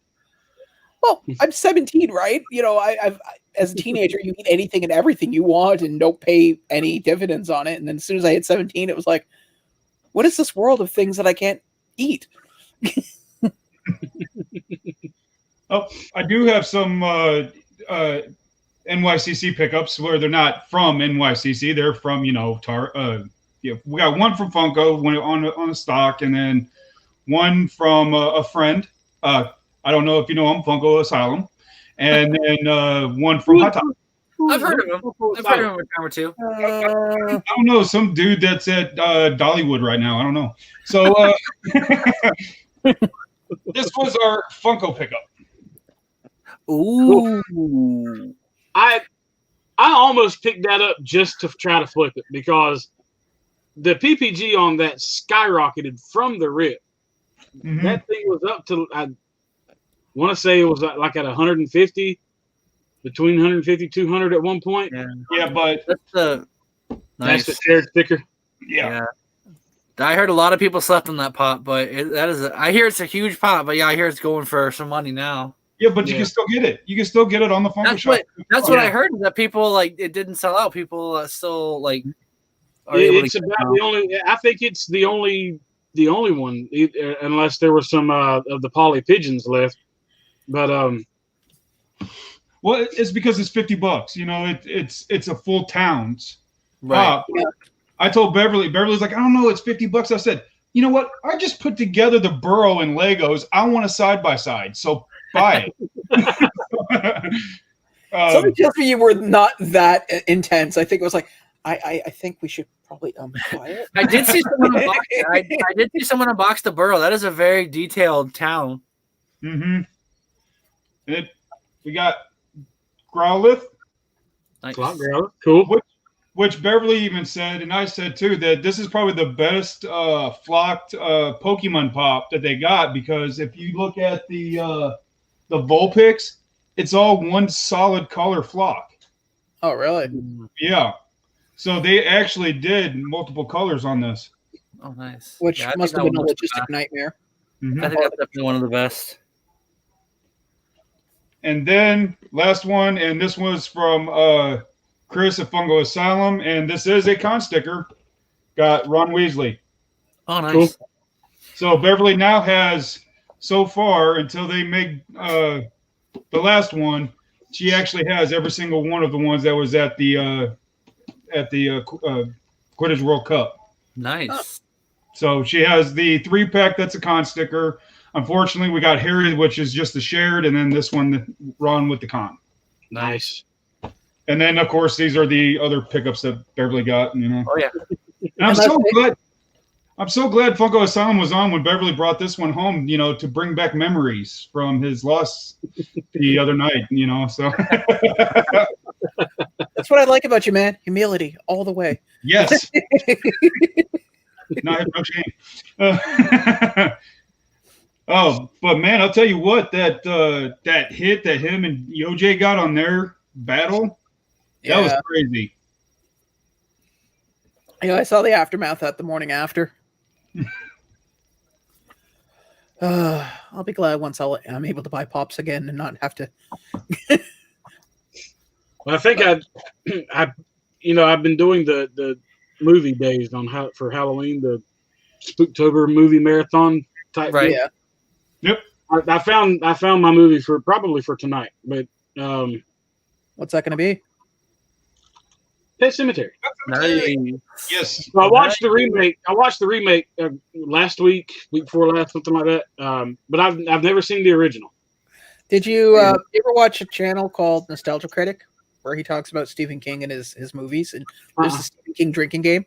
If it happens in Maine, take a shot. If there's an old man giving an elderly person giving a warning to the young people, take a shot. If there's something, there's like a whole list of like 20 things. You're not gonna get 20 minutes into the movie before you get hammered. Right. I love the Stephen King universe. I was watching Dr. Sleep the other day, and noticed there was a scene in that where his wife or somebody is stuck in traffic, or maybe it was the Pet Cemetery. No, it was the Pet Cemetery remake. The mom was stuck in traffic, and there is a sign saying a town X amount of miles away. It said dairy on it. Hey, there's a rat in the video, man. Sorry, Amber wanted to see my dog. I promised I'd bring her in at some point. Say hi. Is that a pug? Is that a mini pug? It is. Okay. Wait. So pugs can be smaller than they already are? Wait, what do you mean? Pugs are small to begin with, man. I wouldn't imagine them much smaller. She's a big girl. Say hi. Amber wants to say hi. She's not sure what is happening right now. I was gonna say my cat's currently sleeping. If I picked her up like that, it'd be a very short introduction followed by I'm going to the hospital now.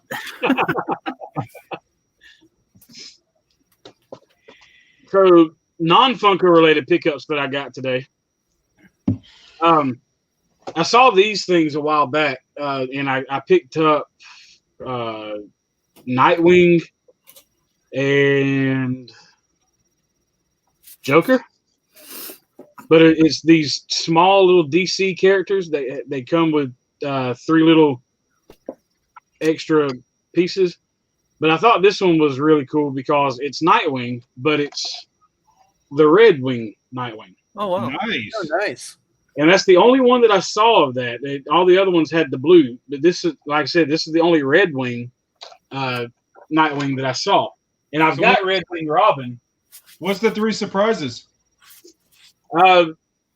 One's a weapon, or 2 of them are weapons, and one goes to a bigger Batman that connects onto him. I'm assuming if it's anything like the other Nightwing, the pieces that go onto him, the weapons that go onto him, they're like little gauntlets, and they're holding the nightsticks. I had him right here. I can't remember what I did with him though. But he was literally right here in this area. I tried to clear. I'm still trying Did you put it in the Funko box with your Con Pops? No, I didn't. You're welcome, Amber. No problem. I don't know. They're in here somewhere. But and then I told you, Mikey, earlier, it was kind of funny with the shirt that you got. I picked these up today. And this one I've been eyeing for a while. And finally decided to pull the trigger on it tonight because had a good payday today. I went and splurged a little bit. Nice. But a lot of you know that I'm a big Power Rangers collector. I've got a huge Power Rangers collection. It's all nostalgia for me. But I did pick up the Alpha 5 and Zordon. Oh, that's awesome. In the Lightning collection. That's awesome. And I love how it's got the little Alpha Teddy. Oh, nice. Those are really cool looking. I haven't seen those before. Yeah. I picked these up at Walmart. And what I'm about to show next, I saw somebody give a review on it, and they said that it was a Target thing, but I found these at Walmart. And these may not be the exact same thing, but they do combine. But it is. Oh, yes. Tyrannosaurus. And he was the only one that was basically a single pack. But we've got. Oh, that's cool. Triceratops and Saber-toothed Tiger. And they do connect to make the Megazord, right? Yeah, they do connect to make the Megazord. But I picked up all of them. Nice. That's awesome. Pterodactyl. That reminds me of the McDonald's toys that they had come out during the first movie where you could interlock them. Oh, man. back in the 90s, me and my neighbor that was across the street, we would have battles because, we would both watched Power Rangers. But then his parents ended up getting him the Megazord. I mean, the 1980s Megazord that came apart and it was like this freaking big. Yeah. And we weren't friends anymore. Do you guys remember the black and gold Megazord that was special edition? Yes. Yeah. Yeah, there's a store here selling it for $200. The box is gone, but it still has the cardboard insert. The styrofoam insert. So a friend of mine was looking at it the other day. He's like, "Should I get it?" And it's like, dude, you got a wife and a kid, so yeah, you get it, and we'll see how that goes. How much are they wanting for it? 200 Canadian. That's, I mean, if it's still complete and oh yeah, it's complete. It's just missing the actual box. It's only the styrofoam insert. It's probably worth that.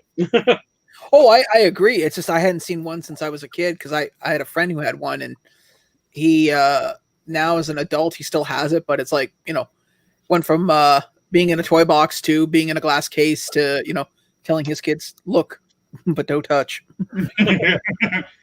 So I did buy these for the specific fact of being able to take them out and put them together. Yeah. I have the Ninja Megazord Legacy series, and I've got the Dragon Zord Legacy series, but trying to get the Legacy series Megazord is outrageous because everybody wants like $500 for it. Jeebus. Nope. Are we going to be seeing a live Megazord assembly today? Amber the Yeah, Collector. that's what I'm fixing to work on now. Amber the Collector, if you like Kimberly, she's actually lives in Toronto, and she does you can mail in to get her autograph. She's really reasonable because right? Yeah. She was on a Canadian TV show called Flashpoint for 7 seasons as a Canadian SWAT team member. And so she immigrated to Canada and became a Canadian citizen, but she's in Toronto, and it's weird because she'll do street art.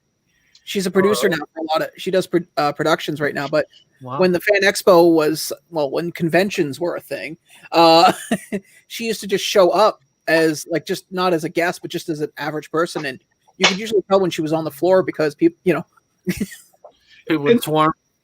Yeah. She did a lot of Lifetime movies and a few Disney movies after the Power Rangers had ended. I remember that. Yeah. She was in a Disney movie called is Susie Q. Susie Q, yep. And then she did quite a few Lifetime movies, but that's the one that sticks out to me as a Susie Q movie. That was one of the first, I think, Disney Channel movies I ever saw. I don't even know what that is, but I'll take your word. It's a movie. I just remember seeing her in Toronto playing a guitar in the Pink Power Ranger outfit. It's very thin plastic. Oh wow! There's a close-up of the pterodactyl. Nice. I mean, for every male preteen, Kimberly was the crush. She was 100%. 100%, no question about it. And a lot of people don't know Trini, the original Yellow Ranger. She passed away, 2 years after the initial one. Yeah, and that's why they had to replace her. Right. Yeah. Just like the guy who played the owner of the, I guess, malt shop that they hung out at, he passed away recently too. Yeah. Along with the original Rita Repulsa. And the guy. Sorry, Mikey, go ahead, bub. I was gonna say about Trini. Did you know that the actress that played Trini was actually in The Crow? Did you know that, the original? Mm-hmm. I never knew that until recently. She Yep. played the henchwoman of the evil guy at the end, and the entire movie I'm looking at her why does she look so familiar? Why does she look so familiar? And it wasn't until later on that I found out that that's who that was, and I'm like, okay, that makes sense as to why I knew she looked familiar. I knew it as soon as I saw her, especially when she started singing "Hush, Little Baby." It was like, no way, The only reason I know about Amy Jo Johnson is my mom watched that show Flashpoint, and I remember watching going, she was a Power Ranger. My mom's like, no, she wasn't. Yes. And I had, this is before the days of smartphones and tablets, we're in everyone's house. I'm sitting there going, no, I'll prove it. I had to go over to the computer. It's like, see? The guy who played Bulk, he was actually the one that started directing and taking over the Power Rangers. Yeah. Oh wow. I didn't know that. That's why you like every single one from here on out. Well, you know the replacement for the Pink Directions. Ranger, the Australian girl, the blonde. I can't remember her name. She left the show because of somebody was stalking her. Oh jeez. Oh, you got another phone? Oh, nice. Assembly. And the irony is, any kid who grew up when that show came out knows exactly how to put that together blindfolded. Right. Feel like a Marine, you could probably blindfold you right now and you'd be able to slap it together. Done. Yeah. Who remembers Transformers back in the day? Not the Transformers now that they have where you just do this and it pops up, but you know where you have a 20-page guide on how to actually turn them into a robot. You mean Transformers when it was like the Hellraiser cube? Yeah. As soon as you transform it, a Cinnabite comes out. Yeah. You've solved the puzzle. Yeah. Okay. What do I get? Well, we ended up buying one for Gabe when he was a lot younger, and he brought it to me halfway undone. Is kind of like this. So we're sitting there doing. I finally get this thing from a from an Autobot to the car, and he's like, "I want it back to the Autobot." I said, "No. You go ahead. You go ahead. It's a car from here on out. I'm not changing it back." Go, Power Rangers. So what's that? A lot of people slept on these. These were like the first kind of like glitter eyes. Okay, that's what I was wondering what that was. Is that the first diamond sticker? It's this is what, so it says more of an exclusive, but essentially this is what became the diamond sticker. So it's like, it's almost like a not translucent, but like there's nothing in it. It's literally just like the outer base of what a pop would be. And it's not, so they're hollow. I guess that's the word I'm looking for. They're hollow, but it is glitter eyes. So these are the first kind of, a lot of people slept on these, but I saw these and I thought they looked cool. I know a lot of people didn't care for them and they're not worth a whole lot, but we were talking about the yellow and pink Ranger, so I had to find them and then I had to pull them out. No, I remember those being in our EB games for months. I've been working on trying to get the metallic versions of the Rangers suited up, and then the Rangers without their helmets on. I've got just about all of them, but what I did not know, and what kind of upsets me about that whole, the metallic versions of the Rangers, is that the Black Ranger does not have a metallic version. He is the only Ranger that does not have a metallic version. Really? Mm-hmm. Maybe it was just because it's difficult to do a black metallic, maybe? I don't know. Bye, Amber. Thanks for swinging by. I thought I was going to break that. Huh. Hey, Chris. I was actually trying to look up something for Amber right now, and I had. Why is it when you don't need metallic Yellow Ranger.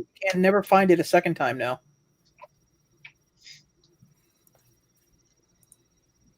We had the metallic Yellow Ranger, and we had not Zordon.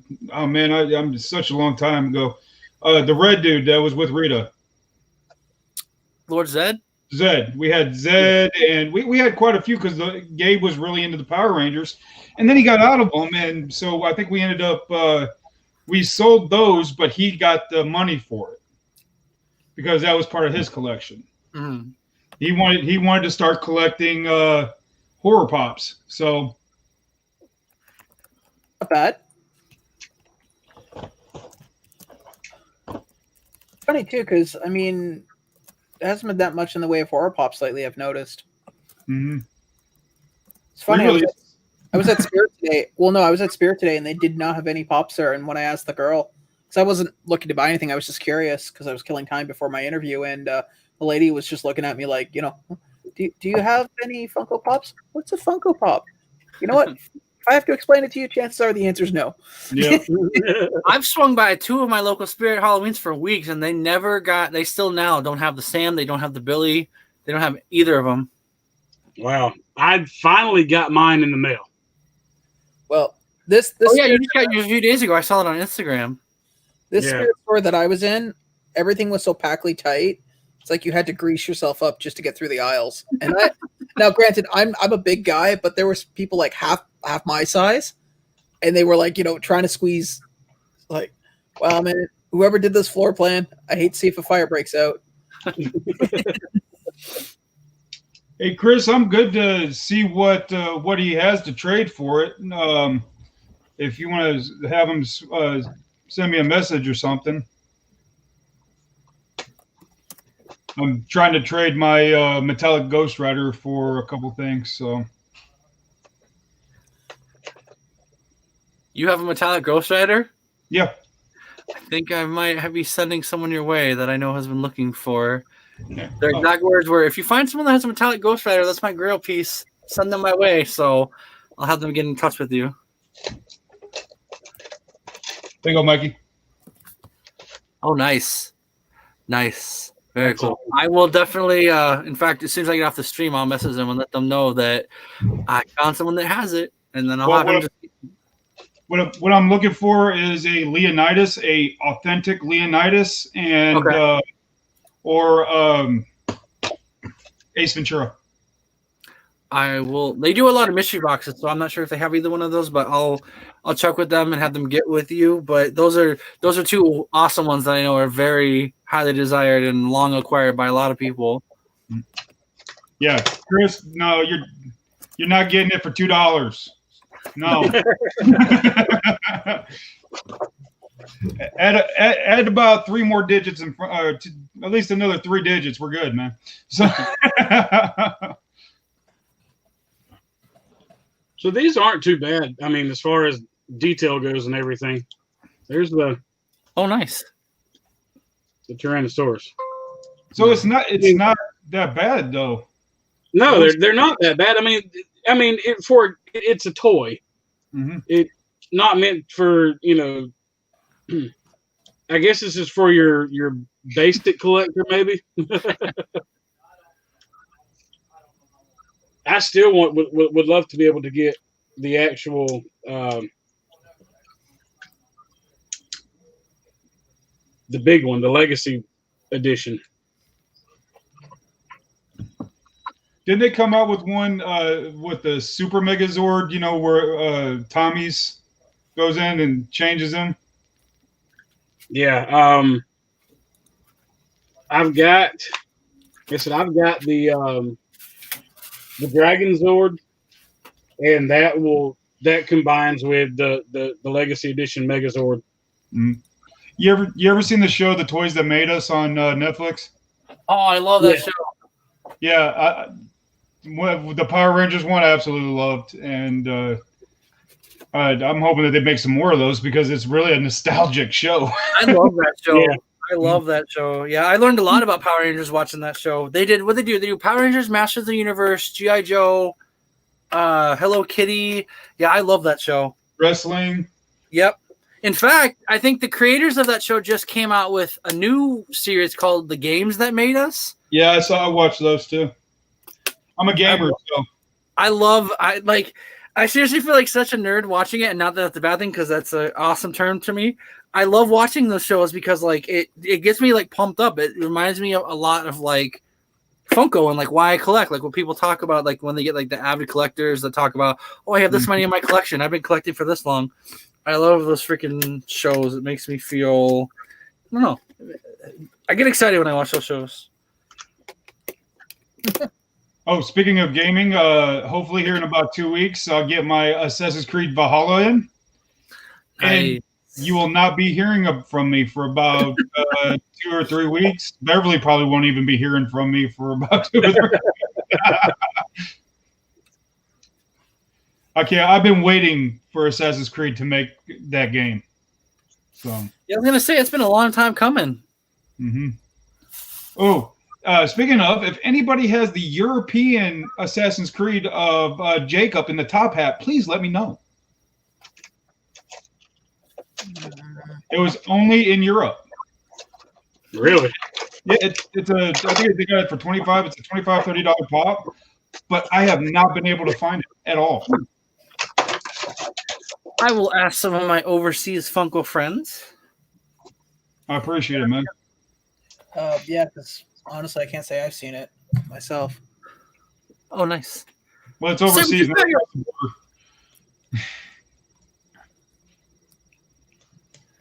Well, the mouth doesn't open up. That's a little depressing. We don't get to see the roar.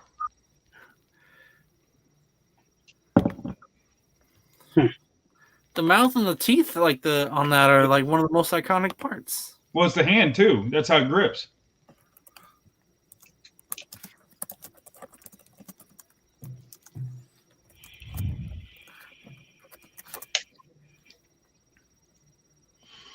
There we go. Yeah, Chris. It's the Top Hat Jacob from Assassin's Creed. I'm only missing that one, and I'm missing the Black Hood Ezio. But Black Hood Ezio is 125.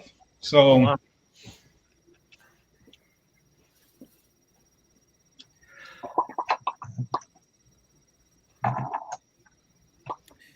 Oh man, it's been a while since I played Assassin's Creed.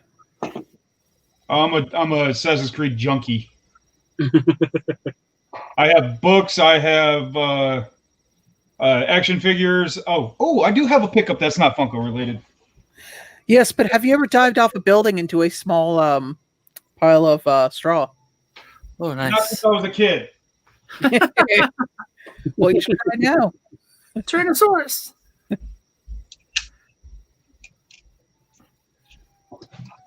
So this thing actually builds up to be pretty tall. So apparently up north in Canada they're having storm warnings. Oh jeez. Yeah, that sounds like fun. Is that a saber? No, it is Leonidas' spear from. Oh, okay. Oh, nice. Wait. You had the Spear of Destiny and you still didn't win the lottery? What the hell, man? Well, I mean, I've seen that recently. Mm-hmm. Oh yeah, I mean this is pretty much like a costume thing. It's not one of the high dollar ones. So that's cool looking. Yeah. You know, unfortunately, like all the other Assassin's Creed games, you know, they had the big sets that come with the statues and everything. Yeah. You know, those were at the times that, you know, we were a little bit more responsible with our money. Yeah. So I just got the game. I never got the multi-pack. So this time I decided to splurge on this game and get the big pack, but it doesn't come with a damn statue.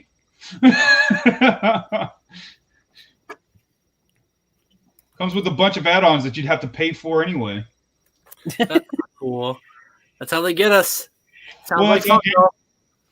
That's what's happening with games anyway nowadays. If you want, you bought the game, that's what you got. You bought the game. Now you got to buy. If you want the rest of the story, you got to buy the extension pack. Yeah. You ready, Wayne? That's it. Oh, nice. Oh, very cool. That is wow. That is actually. Yeah. It didn't look. Not that it didn't look like much, but I didn't think it was going to be that big individually. I thought it was going to be smaller than that. But that actually looks really cool. Yeah. There's a little bit of, you can tell there's a little bit of design on the sword there, but they didn't do the same thing for the other side. Oh, okay. That's unfortunate. But, I mean, for I think about $40 total for all three of those. They were $12.98 a piece. That's not bad. Right at $40. You can't beat that's right. A pretty solid figure. Just to get that on its own, not having to assemble it, you probably would pay $30-$40 anyway. So that's cool that it's like individual pieces that can assemble and reassemble.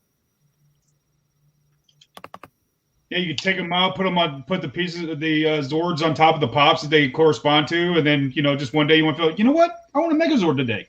Pop. Right. And it doesn't look like you had to struggle much to put it together either, so at least everything fits properly. Yeah, the only thing I'm struggling with now is this Triceratops leg. Uh-huh. It doesn't want to snap into place. There we go. Yeah, I mean, but it all kind of went fairly easily together. I remember the Mastodon nose trunk always kept falling off my one friend's. Yeah, I've seen from the original Megazord that were released in 93, 94, whenever it is it came out. I see pieces of like just the Triceratops, and he'd be missing the horns. Yeah. Or the Mastodon would be missing the trunk. But yeah, I mean, I'm very happy with this pickup. That looks awesome. Yeah, I'd say that's money well spent. Oh yeah, Lady Phoenix might not, but I'd say that's money well spent. Sorry, Lady Phoenix. Bills are paid, so you know. There you go. No, that looks awesome. That looks awesome. Like I said, honestly, that looks even cooler than I thought it was going to be, and it's bigger than I thought it was going to be.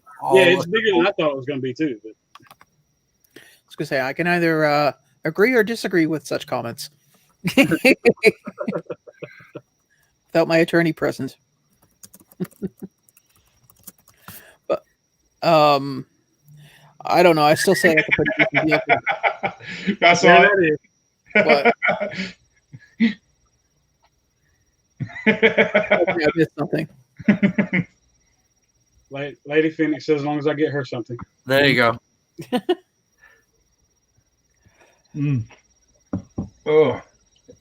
So, the releases that are coming out, what do you guys plan on trying to get? At least for the foreseeable future, nothing at the moment. But if things change around, who knows? Right now, I was concentrating on Marvy's. Oh my god, I can't even speak. Marvel Zombies. Yeah, that's the only thing I'm concentrating on right now. But that's about it. I mean, because I was trying to stay up to date with the current Back to the Future stuff, but after that after Plastic Empire, and yeah. Not to mention, there's some Walmart ones that I wanted and Target ones, but yeah. Hey, Illuminati, I got one to trade if you wanted to trade, man. I actually have one on its way. Okay, well, boo on you then. I'm sorry. That was my glory for you. I would have just said so, Goblin for that, but I got it. I'm not really into the zombie line. We got Zombie Wolverine because Tiffany's son's name was Logan, so she had to have it. And then I got the Zombie Venom from Sean there. Mm-hmm. I actually Funko Asylum. I have all of them right now coming in, so I've been fairly lucky in that respect. Someone actually in the community was nice enough to help me get the Daredevil one, and was, you know, once it arrives, I'll do a proper video for that. Even though I'm not really doing videos right now, but other than that, yeah, I got everything currently coming in. So there's a few that I'm waiting on. I'm waiting for them to finally make the Slipknot pops. I saw concept art and it said 2020, but who even knows if we're going to get them this year? And then the Dumb and Dumber pops that are coming out in 2021, those are a must-have. And then as far as next month, the things that I'm gunning for next month is that Funko is doing an updated April O'Neil and Casey Jones. And anyone that knows me knows I'm a huge TMNT fan, so those are a must-have for sure. The new Casey Jones, and I think they're doing new Turtles too. Yeah, they're doing the whole retro line as far as Turtles, Splinter, Splinter, Shredder. Yeah. So those are definitely going to be a must-have as far as within like the next coming month or so. Let's see here. I'm kind of going over some of the stuff that Dispops has posted about. Wayne, is there anything that you and Bev are looking for coming up? What's that? Oh, I was looking to see if Wayne and Bev were looking for. I'm asking Bev right now. Sure. Yeah. Well, they got the new secrets. I understand. Well, they got a new Assassin's Creed coming out. They're going to be coming out with the Valhalla ones, and I want those. Okay. My Assassin. Huh? Yeah, there's at least one of those. We're going to be trying to get all the Godzilla ones for Gabe because Gabe's a huge Godzilla freak, so he loves the Godzillas. Is it Dune? I don't want Dune. But the spice must flow. No, it doesn't. The spice can flow, but the money's staying in my wallet for those. You know what's funny? If you watch the original Dune, I can deal with any aspect of science fiction. I can wrap my mind around any phasm that you want to put out there. But seeing the fact that Patrick Stewart hasn't aged since that movie, that's the part that creeps me out more than anything. It's like, dear God, it's like somewhere in that man's house there's a painting that gets older every year, and he just He's Mr. Gray. What's in that room? That's the art room. Can we go in there? No.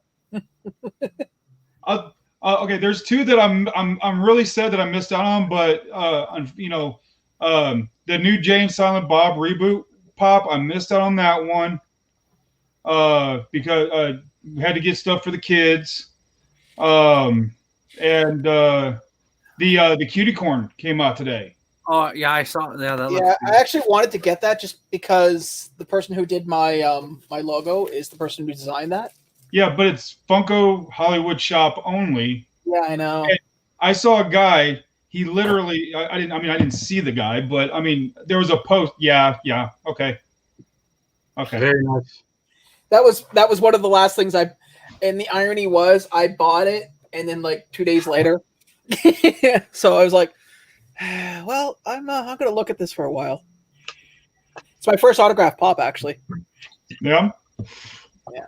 So nice. This is one that I want to get.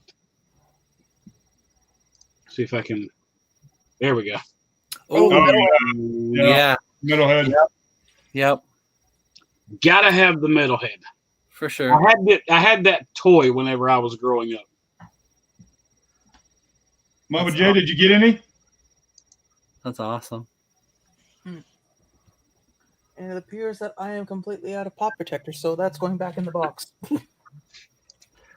So this is what I really wanted to get with that fall con thing that happened the other day. Yeah. Those freaking Woody Woodpeckers sold out immediately. Like within the first 2 minutes of it being on or in action, or the site being up, Woody Woodpecker sold out before anything else did. And which sucks because I just bought a Chili Willy earlier that day. And I wanted Chili Willy and Woody Woodpecker because I grew up watching that cartoon.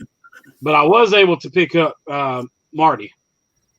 I didn't go for Jay because the only Jay and Silent Bob pop that I love, don't get me wrong, I love Jay and Silent Bob. I've been watching them ever since. I didn't watch Clerks first. I watched Mallrats. Mallrats was my introduction to Jay and Silent Bob. Nice. But I didn't pick up Jay because I've got Bluntman and Crying. That's all the Jay and Silent Bob pops I really need. I got that pop, and both it's signed by Jason Mewes and Kevin Smith. Oh, nice. That's awesome. I was just looking at the Funko shop right now. Yeah, it looks like they're none of the stuff is left except for the Oogie Boogie. Mm-hmm. Yeah, Jay sold out pretty not super fast, not as fast as what people thought, but we knew that it was going to sell out because there are huge Kevin Smith fans, and they're going to be flipped up. So true. I think I saw them up right now. I think you can get them for $65. That's not too bad. I mean, no. It could be considerably worse. I think we've all seen. I might try to pick up these Nika figures. Cool. Cool. Especially that Baxter Stockman. Baxter, Bebop, Rocksteady, nice. And that's from the Turtles in Time game. Oh, nice. Do you guys have like the 5-pack glow in the dark Ninja TMNT? No, man. No. I do have an original Michelangelo that I bought a while back. He's still sitting in the bag when I bought him. But I do have Mikey. Nice. Cool. Actually, my cousin's he's not even a Funko collector. He's got one in a case. He's like, is it worth anything? Yeah, it is. You might want to, That's your rainy day fund. Is the candy corn a Funko Shop exclusive or Funko HQ exclusive? Funko Hollywood exclusive. Okay. Yeah. So Pick it up there. Yeah, there was a guy that literally he bought it, walked out of the store, held it up with the Funko Hollywood sign behind him, and said it's waffle time. Well, it's good to see he's subtle about it. Yeah. That glow on that Casper is sick, though. That is really cool. Yeah, I was upset that I wasn't able to get it either because I did try to go for Casper and had him in my cart and went to go check out, and he sold out. So, well, we missed out on that one. It's got to be bots. It's got to be bots eating this stuff up quick, especially, Chris, what you said with your lottery, you were in and out quick and stuff still sold out. So that's got to be bots, or either people just like really, really fast, or that only wanted just like one set thing, or that's just crazy that things will go that fast. So it's got to be. You're allowed. Well, I was gonna say I can't say for the lottery, because the lottery, from what I was aware of, was you could only get one. You only got one go at it, but yeah, when it's stuff like this, you can have several browsers open, and as long as you're willing to take the hit on the delivery charge, you could just bang them out one after another. See, I know I'm going to end up having to get that Happy Gilmore because I have the entire set, and I don't have that one, but it's pretty much it's just the two other pops combined. I have them in that jersey, right? Well, I know it's just them individually, right? Because those are the pops from the 2-pack. I think Tylock was dying inside when he saw the Masters of the Universe was going to do a bunch of Funko Shop only exclusives. That was the next thing I was going to bring up. These Masters of the Universe. I'm not now. Granted, I love Masters of the Universe. I grew up with Masters of the Universe, and I mean, granted, it wasn't my favorite cartoon, but I love the hell out of Skeletor. So this is, I'm definitely going for it because I've got He-Man on Battle Cat. What's with the Skeletor up at the top left-hand corner with the big ass arm hands? Does it glow? I'm not sure. I know that there's a flocked version of this one. I don't know if there's going to be a glow version of that one. I don't think that one glows. Well, it should be interesting. It looks cool. Both of those look cool. Yeah, I'm not a big Masters of the Universe fan myself, but if I were going for pops, those would probably be the two of what you just showed that I would go for. Let's see here. So they are doing the 10-inch He-Man. Oh, nice. But no, they've got that one, and I can't remember where it was that I saw that they it's going to be a Funko Shop exclusive, I do believe. Most likely the flocked Battle Cat. Let's bring Wayne back. It was my turn. It was my turn.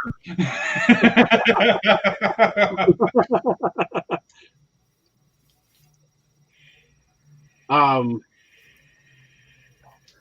mean, there's a lot of stuff that's coming out that I would really, really like to get. This, I definitely want this, but the closest Target to me is an hour and a half away. Oh, and the only way I can get any kind of like Target exclusives like this is if Tiffany leaves to go to work early and she goes and picks it up for me.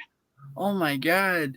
Dude, I went on like a leisure Target trip and they had like 4 of those on the shelf. If I had known, I would have grabbed one for you, man. Well, if it makes you any better, if it makes you any happier, closest Target for me is 2 hours plus 2 border guards armed border guards. If that gives you some context, you're actually better off than I am. Chris, if I see another one of those Jack Frost Jokers, I'll be sure to hit you up, man. I'll let you know. I appreciate it, brother. And if any of you come across Obelisk, yep, GameStop, my kids love Yu-Gi-Oh. Okay. Actually, I think. Hold on a second. Let me just do an inventory check at my neck of the woods. I remember seeing a bunch of those at one point. Yeah. Next time I go back to my local Target, I'll see if they have any more of those Jack Frost. If so, I'll definitely be sure to hit you up, Chris, and let you know. I would appreciate that. Oh, there we go. Looks the Tormentor. Well, he came back on and he froze up again. He threw his arms up in the air and he froze like that. Actually, yes. There he is. Hey, there we go. It's 9 o'clock here. That means internet sucks. I'm just checking now. Oh. Apparently, I could get this shipped to me. So, do any of you like the Funko sodas? I mean, not sodas, the Pocket Pockets? Not particularly. Bev's a Pocket Pocket fan. I love Pocket Pockets. But the Soup Troop, I'm not so sure about the Soup Troop. No. My favorite so far, hands down, is the Toilet Ninjas. Yeah. I have every single one, and I absolutely love them. I do like the Toilet Ninjas. I still haven't been able to find a dragon in the Toilet Ninjas. And we went through, I think we opened about 30 Toilet Ninjas. And was still unable to, but I do have the Soda Cats dragon. I've got the Twisted Treats dragon. I've got the Boo Hollow dragon. And I think, I've got the Munchie Cats, the dragon. Yeah, we didn't get the dragon on the Toilet Ninjas, but then Thomas Davis, the awesome person that he is, said, "Hey, I got a dragon. Oh, cool. How much do you want for him? I already sent him to you." Okay. Nice. I think Yoj pulled 2 of those freaking dragons, and yeah, I think he's already given them out. But, yeah, or else I would have hit him up. I think I might have hit him up. I can't remember.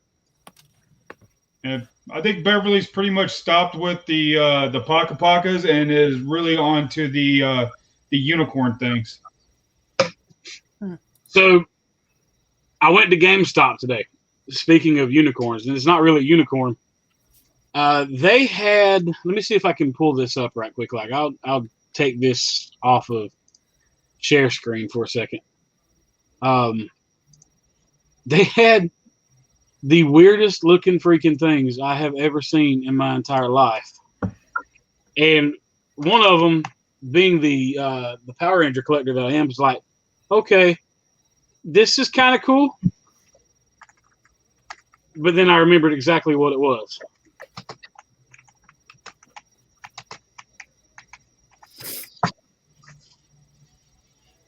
No, the butt stab. Let me see if I can. Let me pull up images here.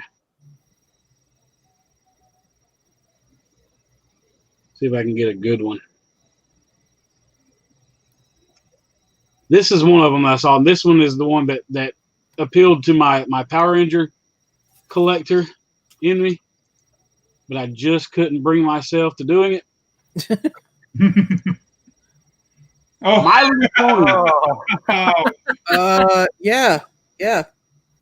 I can't see how. My Little Pony crossovers.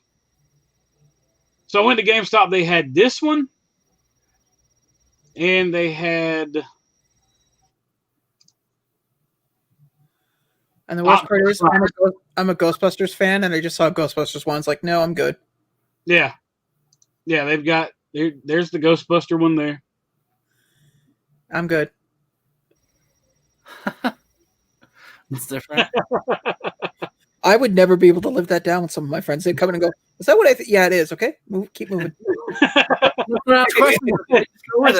That's one of the collections you keep hidden in the closet. No, because if something ever happened to me, there'd be a lot of questions afterwards. no, Phoenix is not happening, Chris. So I wouldn't. I mean, it's like I told my friend that worked up there. I was like, "It's My Little Pony," so I would never buy it. See, now I'm tempted now just to buy it. But the Power Ranger one is kind of cool. Once things are more settled, now I'm tempted just to buy it and do that glitter trick I was telling you about.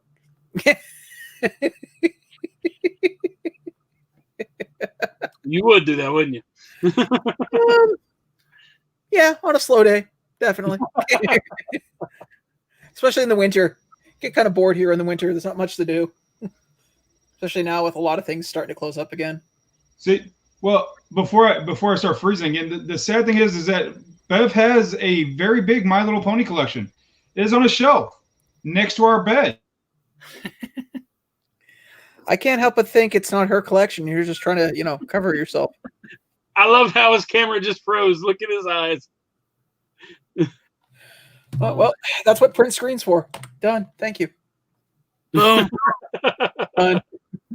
Got it. Thank you, Chris. You're welcome. Next video thumbnail. Let's open Photoshop and drop that in there so I don't lose now it. the one the one pop that I do regret not getting from the virtual con was the Danny Phantom. I decided at last minute not to get him, and I'm kicking myself in the butt because I used to love watching Danny Phantom. And I almost got Mermaid Man and Barnacle Boy too because I love SpongeBob, but I didn't get them. I slide away on those as well. Yeah, that Danny Phantom pop, I know people were asking for a long time, and so I don't think that people realize how popular it was going to be. And then from a lot of the YouTube videos that I saw, similar to the GameStop story, a lot of people said that their targets either didn't get any, what they did get was damaged, or I think it might have been Last Ketchum. Last Ketchum said that she got the one good Danny Phantom pop, and the other two that the target got were destroyed. So I feel like that's why the value might be increased right now or have gone a little bit higher, because people that wanted to get it didn't get it, and then now they see how cool it is from unboxings or from other people showcasing it, and now they want it. But that is a really cool pop for sure. But all three of those are cool pops for sure. I've heard a lot of people say that they think that the Barnacle Boy and those should have been a 2-pack instead of like individual, but that's Funko. Funko. Yeah, I agree with that. The reason why they did that is because some people might want to break the set up. Because I do know that for a lot of the 2-packs, that was the complaint. Right. And then again, some people might like one character over the other, so I get it for that reason. But yeah, that's what they did with Luke and Leia during the con too. When they sold together and shipped in separate boxes, but they shipped inside a pop protector built for those two. Right. This is something here that I find interesting.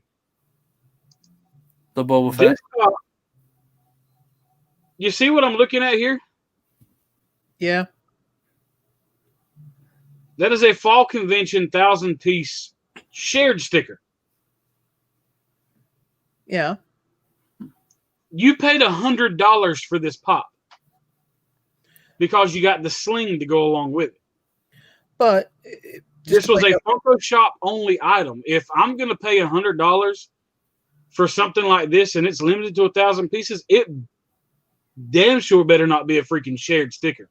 But okay, just to play devil's advocate, I think at that point when there's only 1,000 of them left, regardless if it's a shared sticker or otherwise, that limited piece makes everything else moot, because at the end of the day, it doesn't matter what follows afterwards. There's only 1,000 of them. At least that's how I see it in my eyes. Because with the convention stickers, you don't know how many there are. They'll tell you how many there are, but in reality, who's going to sit down and try to track down every single? We'll pick the most recent thing we just talked about, Danny Phantom. Who's going to look down and try to track down every single Danny Phantom with the con sticker? Hey, welcome back. By the way, we were able to get a very lovely picture of you. Yeah, I heard that. I heard that. I'm pretty sure it's like this. Yep. No. Yep. No, it's more like you walked in on something you weren't expecting. All right. If this goes on me again, I'm just going to have to go off because my internet's being a really big pain in the ass. It's all good. It's all good, brother. I appreciate your like time. I said, I was having the issues earlier, so I'm glad mine finally cleared up. And my Canadian internet seems to be running fine. Oh, all this right. is another one that I want to add to the collection. We pre-ordered it. Did you? Yeah. I love the Flamin' Hot Cheetos. I don't eat them by themselves though. Whenever I eat the Flamin' Hot Cheetos, I dip them in sour cream. Nice. Smart. Different. It's kind of the same thing as buffalo wings and ranch. So kind of, yeah. And another good combination that goes with sour cream is nacho cheese Doritos. Nice. Take it from a fat boy. He knows good flavor combinations. I'll be honest with you. My only weird thing I enjoy eating is ketchup chips. That's it. I like the ketchup chips. They came out here a long time ago, and I picked some up, and then they disappeared for a while, and I'm starting to see them more with the Hers brand. Well, the only thing I could say about ketchup chips is I like them, but they don't necessarily, agree with my. Well, I get heartburn every time I have them, man. Like it doesn't matter. I could be eating a bag of Rolaids and have one ketchup chip, and I'd be paying for it. Okay, I have something to say about these ad icons. I do not consider these ad icons. I consider them like novelties because these are definitely a novelty thing. This plays to the Coca-Cola collector. Yeah, Most certainly does. I'm kind of digging the plushies though. I mean, I can see them coming out as plushies, but I don't know about pops. I mean, ever since they did Milton the Toaster, man, it's kind of went downhill from there. Well, what's one thing that you really hardly see on Funko Pops? It's very rarely that you'll see them, and it's a mouth. No. And it's like they drew these things on. Mm-hmm. There's your two eye. I mean, it just they don't look right as a Funko Pop. I'm gonna buy them regardless because I love Coca-Cola. I'm gonna buy them. They have my money on this one, but I agree with you. It just I don't know. Maybe because I just saw the movie again recently, but it reminds me of the design reminds me very much of Sausage Party. yeah. I grabbed Milton's, and Milton's is also painted on. Yeah. I passed on Milton the Toaster.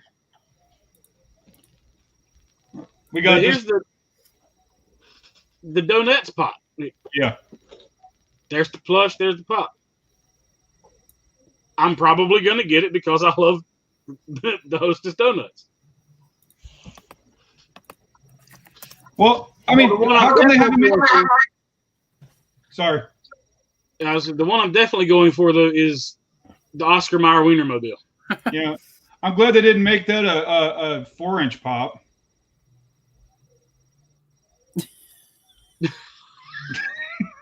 Why would you feel threatened? It took us all a minute.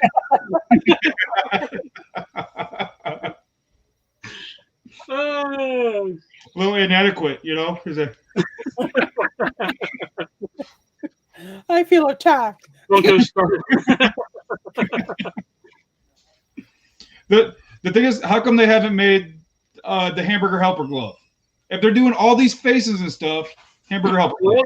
If you'll remember early on in the year, whenever they were doing the fair, the toy fair. Yeah. They had him on there. They had Lefty on there. So he was supposed to come out this year at some point, and it may even be that he still is. They're just keeping it low key. Well, but too, a lot of stuff was either put on the back burner or just outright snuffed because they were having production issues due to current circumstances. Well, see, that's like with the Mina Ashita. I know I'm talking about anime here, but with My Hero Academia, Mina Ashita, there was a metallic GameStop exclusive that had her in her costume. It's still available for pre-order with like Big Apple Toys or Big Apple Collectibles. I want to say that there's another one that's saying that you can still pre-order it. But my GameStop canceled my pre-order and said they weren't going to be making that pop anymore. That's weird. I was going to say, I know GameStop, the one thing that's been happening a lot, at least stateside, it's really weird because you guys have GameStop, we have EB Games here. And I've noticed for some reason your GameStops there will cancel as opposed to just push our pre-orders. Yeah. The greatest example is the zombie Black Panther. Yeah. All of those got canceled stateside. My order just got pushed. Yeah. And I mean, I understand why they're pushing it back. I was really surprised that they're actually still going to do it because of what happened. So, how far back did it get pushed? Did it just get pushed back to next year? If you give me a second, I can find out and check my pre-order. 1 second. I'm pretty sure that's what they said, is at least until next year. But what's crazy is that they canceled the pop, but the mini still came out of it. Yeah. Well, I don't think it had, as much as I would like to say, yes, you're right, it had something to do with him passing. Unfortunately, when it comes to money, it's easier to push something back further than to outright cancel it. Because let's be honest, they own the character, not the individual, and a lot of places will still, they'll let things blow over before they put it out. Yeah. Okay, 1 second, checking Toy Fair. Clicking on, it's even still available for me to click on. Out of stock, and it's supposed to come out February 5th. Okay. So. I'll tell you what, that Bebop soda can looks pretty cool. The chase on that one. Yeah. Oh, nice. It's similar to the Ninja Turtle when Archie Comics was doing the Ninja Turtle line on their thing. The color is similar.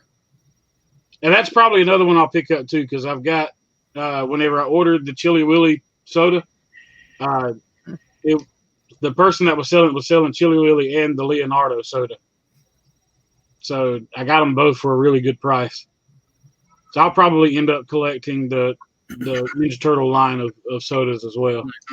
I saw someone pull a Chase Shredder soda. That Shredder looked really cool, especially in blacklight. I think it's cool how they did all the villains are like, they look cool in blacklight, and then all the heroes are like glow. Yeah. Anybody pick this up? No. I did pre-order it. Hopefully things pan out for me, so I'll be able to keep with that pre-order. I think it's badass. I just, space-wise, I didn't pick it up. I did get the release of the other one that's supposed to be coming out sometime. I did pre-order that one. Well, these are meant to be hung on a wall, so that's why I like it, because I actually have wall space, like above door frames and stuff like that I could put these up. Okay, so those do have the little tack things on the back of it too, hanging on the wall. Okay, cool. Yeah, so like for instance, in my place, I have very high ceilings, so I have lots of space over the door frames. So I was going to put them up there. That way they're out of the way, and I can easily just put break the boxes down and just put them away somewhere. I do love that soda. That is cool. I want this one. What is the Chase? Is that with like Jessica Rabbit kisses? Oh, that's awesome. Yeah, that's Jessica's kisses all over. That's cool. Yeah, I've got to try to get this soda.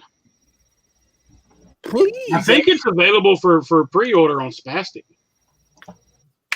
I want the Ghostbusters one, but I just have no want or desire to.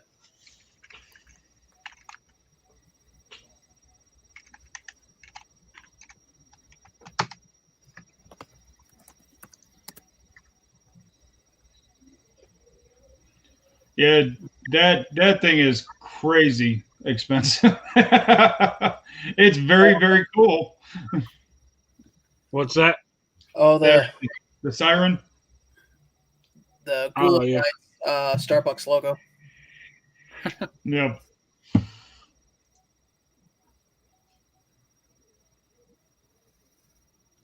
What do you think about the Lucha line? I think it's far-reaching. I'm not gonna lose sleep over it. Yeah, I'm not either. I even the Venom one, because it's Venom, I don't see it.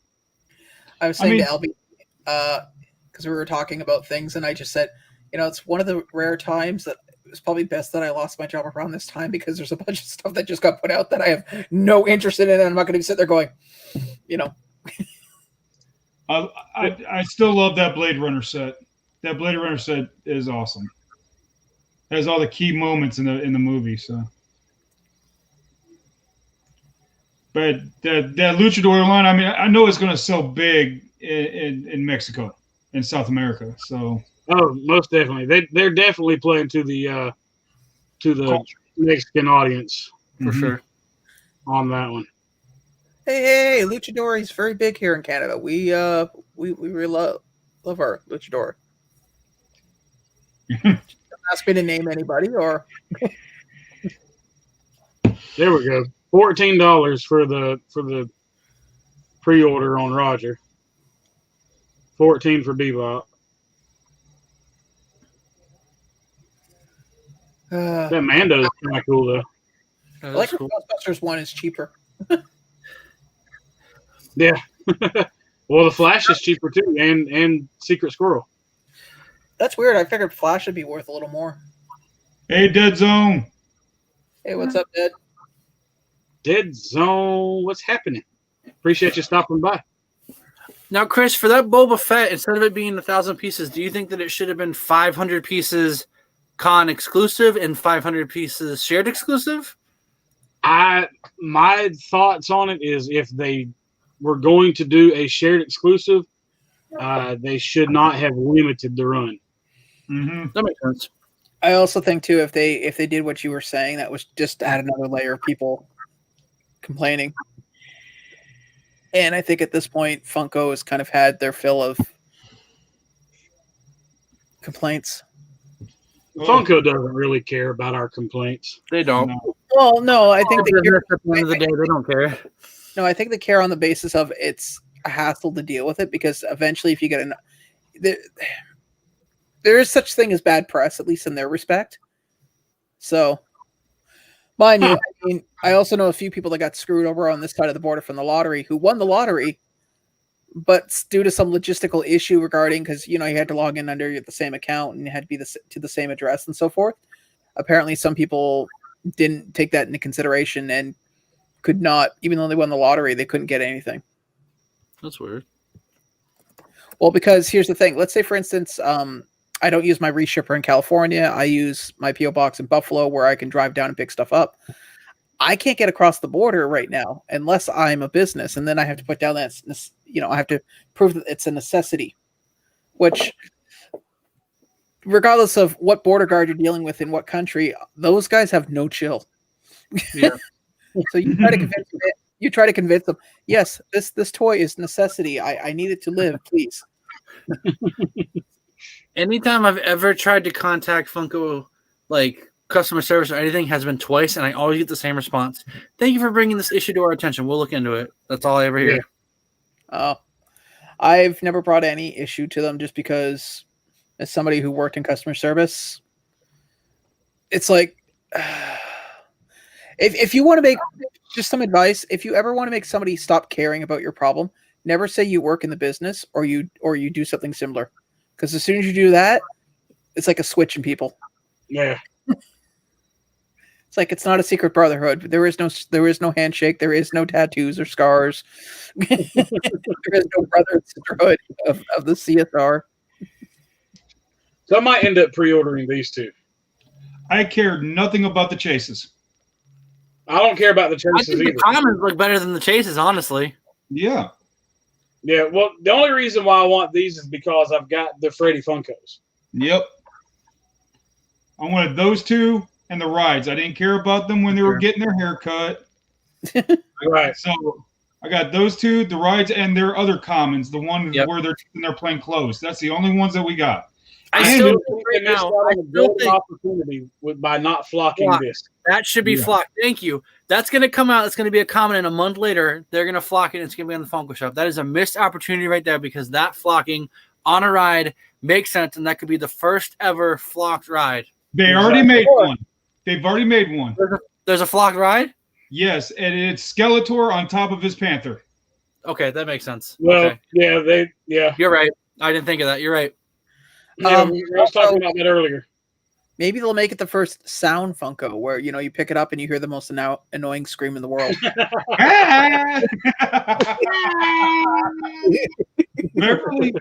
Beverly was very lucky. She actually was able to pick that the one him on the bike when they accidentally put it up for $12. Oh, really? Oh, by the way, are you happy? You got a Funko Pop with a mouth. You got Richard Simmons. Dear God, the thing looks creepy. When I saw that they put Richard Simmons in a Funko Pop, I could you imagine having? I thought the app was glitching or something. Like, this is not real. It's a smile on it that's creepy. Could you imagine having a whole wall of those things just staring at you? When I saw the screenshot, I thought it was a joke. I thought someone photoshopped it. Same here. And then it's like, oh wow. I want to know what Funko collector's going, I gotta have that. I don't know. I mean, personally, I see it as some nightmare fuel, something you would put in, See, I'd make a glow of that just so that way, and you give it to somebody, so when it sits wherever it is, it just at night you can still see its face. You have a button on the back. Let's sweat. I need that Freddy soda too. Nice. I really want to get the what do you call it? The Osimo. I am Osimo. Lane. Nice. Did you see that they're making a Mr. T and Hulk Hogan 2-pack? Yeah, for Amazon. Oh yeah, I heard about that. I heard about it, but I haven't seen it. I had to cancel my pre-order for that. And they're making Undertaker glow in the dark Amazon exclusive. They are actually canceling those right now. Oh, son of a! No. Please continue being angry. I need to feed on that.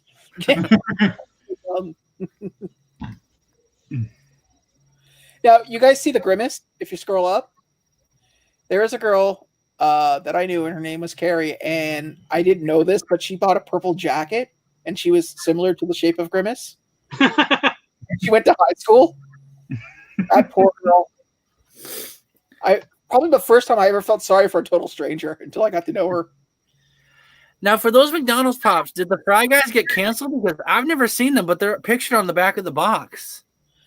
I bet you $100 are they going to be a specialty series pop, or they're going to be Funko Shop. If they've come out, I haven't seen them anywhere, but they're pictured on the back of the box. But yeah, every glam shot I see or every photo, it's just those 5. No, I would say probably look for it for the 12 Days of Funko? Oh yeah, probably. Oh yeah, that's right. Christmas. I would probably say look for it during that time. I think Funko might have learned their lesson about doing a bundle set like they did last year. Yeah. Because that bundle set might even still be up. Yeah. Don't forget that also the year before that they did I hate doing air quotations, but mystery box. Yeah. Which was basically all their garbage that they couldn't sell throughout the year. Because I bought that mystery box, got it home, and I still have about 90% of the pops. It was bad.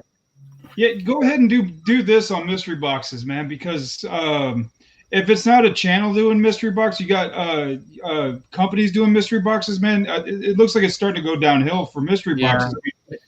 They're just sending shelf warmers and the same stuff, and the big time YouTubers are the ones that are getting like loaded boxes, if anything. But even the big time YouTubers are the companies that are sending them.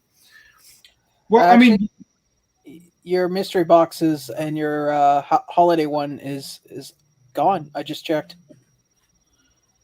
Yep. I sort it by price. The most expensive thing they have on the shop right now is the Wesley House, but yeah, Weasley's house. Sorry, what you were saying about mystery boxes and companies? Go on. Well, it's the ones that Pop King Paul stuff. The ones that had the really great mystery boxes. They found out, and power to them. I'm not saying anything bad about this whatsoever. They found that doing whatnot auctions is just a whole lot easier to move your pops that way. And so you got like Mikey said, you got a bunch of shelf warmer boxes. There was one that I saw. I'm not going to name the company. They had a it was a Grail or Fail box damaged. Yeah, I saw that. A damaged Grail or Fail. So it's either, no matter what, it seems like I'm going to fail on this then. Right. Mm-hmm. A lot of the big companies I feel like are just sending out the commons or their exclusives. Like they'll sell their exclusive that they probably have in abundance, and it's like I saw the channel. They were opening from this company, and they said we haven't ordered from this company in 3 months because last time we had a bad experience, and they literally got every single to the T pop that they had ordered 3 months ago. That shouldn't happen. That shouldn't happen to where you're ordering a box and 3 months past and you're getting the exact same pops. Like I ordered a mystery box from a company that everybody was raving about. It was supposed to ship out sometime in the middle of September.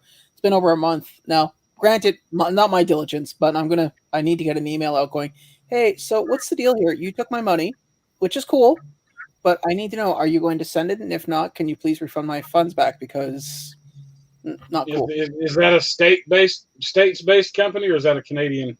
State-based, that everybody on your side Chalice? of the board. Not Chalice. I can tell you that much. It's not Chalice. Okay. No, it's a mom and pop company. Oh, okay. But more pop. Yeah. We're going to be doing a mystery box video here soon because it's the last two that we bought, and it's just going to be like, okay, it's going to be a Chrono versus a Chalice box. Now, the only mystery box company we really have here is K-Dog and Fish, and they're they don't really hide what you're getting. You have an idea of what the theme is and what your possibility of getting certain things, so it's not like you're sitting there going, WTF? Yeah. These mystery boxes gotta pick it up, gotta do better, because honestly, me personally, I like buying from collectors better. I like buying from friends and collectors because I know that they're gonna ship with care. I know that they pack with quality, unlike a toy company where you don't know what kind of condition it's gonna come in. You're nervous about what you're gonna get because just like Wayne said, they're selling up all their grails and their how they desire pieces on whatnot because they're getting more, it moves faster, and then we're just getting the shelf warmers and the leftovers and they're exclusive. They have like thousands of in a warehouse that they're pumping into these mystery boxes. It's not even that. It's just the fact of, at the end of the day, let's be honest. This year, when it comes to pops, there hasn't been a lot of what you call make and break pops, like ones that everybody wants. I mean, everything that people wanted was mass produced. I mean, you had Murder Machine Batman, which, unless you literally couldn't leave your house, every Hot Topic that I know of got anywhere between 10 to 15 on the drop day, and was continuously getting 2 or 3 every 4 or 5 days. Then or the Diamond Chase Hades, I mean, that's another one keeps showing up. So honestly, I mean, aside from convention drops, which are always going to be big ticket items, what I would consider like shelf chases and rare pops, everyone's been able to get a hold of relatively easy because they're producing more. It's not like it was 5 years ago where if you wanted a particular chase, you got to prepare to, hold your own and sit out and camp out in front of a store and hope to God that, you don't have to use a washer or anybody, and even then it was still a free for all. Right. Well, I mean, I'm looking for OG good gold, that's what I'm looking for. And like a lot of those are going like on auctions and on raffles because a mystery box takes a lot of work. Mikey, you've done quite a few. Well, yeah. There's a lot of, unless you've done it, there's a lot of work that goes into it that people don't realize. Yeah. So, I mean, it's just so much. I mean, I've even done a waffle. Beverly's done a waffle. I haven't done one, but she did it. But just how much work goes into a waffle too. You're having to do your minis, and then if not enough people buy into your minis, you got to do micros, and then you got to do nanos if they don't buy into those. And and I don't like waffles to the point that you're gonna give them money and you're not guaranteed anything. Yeah. And the other thing too is the fact that I've only seen it happen once or twice, but if you get that one person that's not happy with how they think things went down, they will pick apart and justify how you did something wrong, even if you didn't. To the point where I know there's been some people in the community that have done those, start questioning themselves, going, "Did I mess up? Did I fuck?" Maybe I did because there's such, animosity. And I think our boy froze again. That or he's got a lazy left eye. Sean, I put something in the private chat. See, is that the company that you're talking about? The mom and pop? Hold on. All right, guys, I'm gonna get out of here because my internet's acting a fool. So, all right, Wayne. Thank you for your time, friend.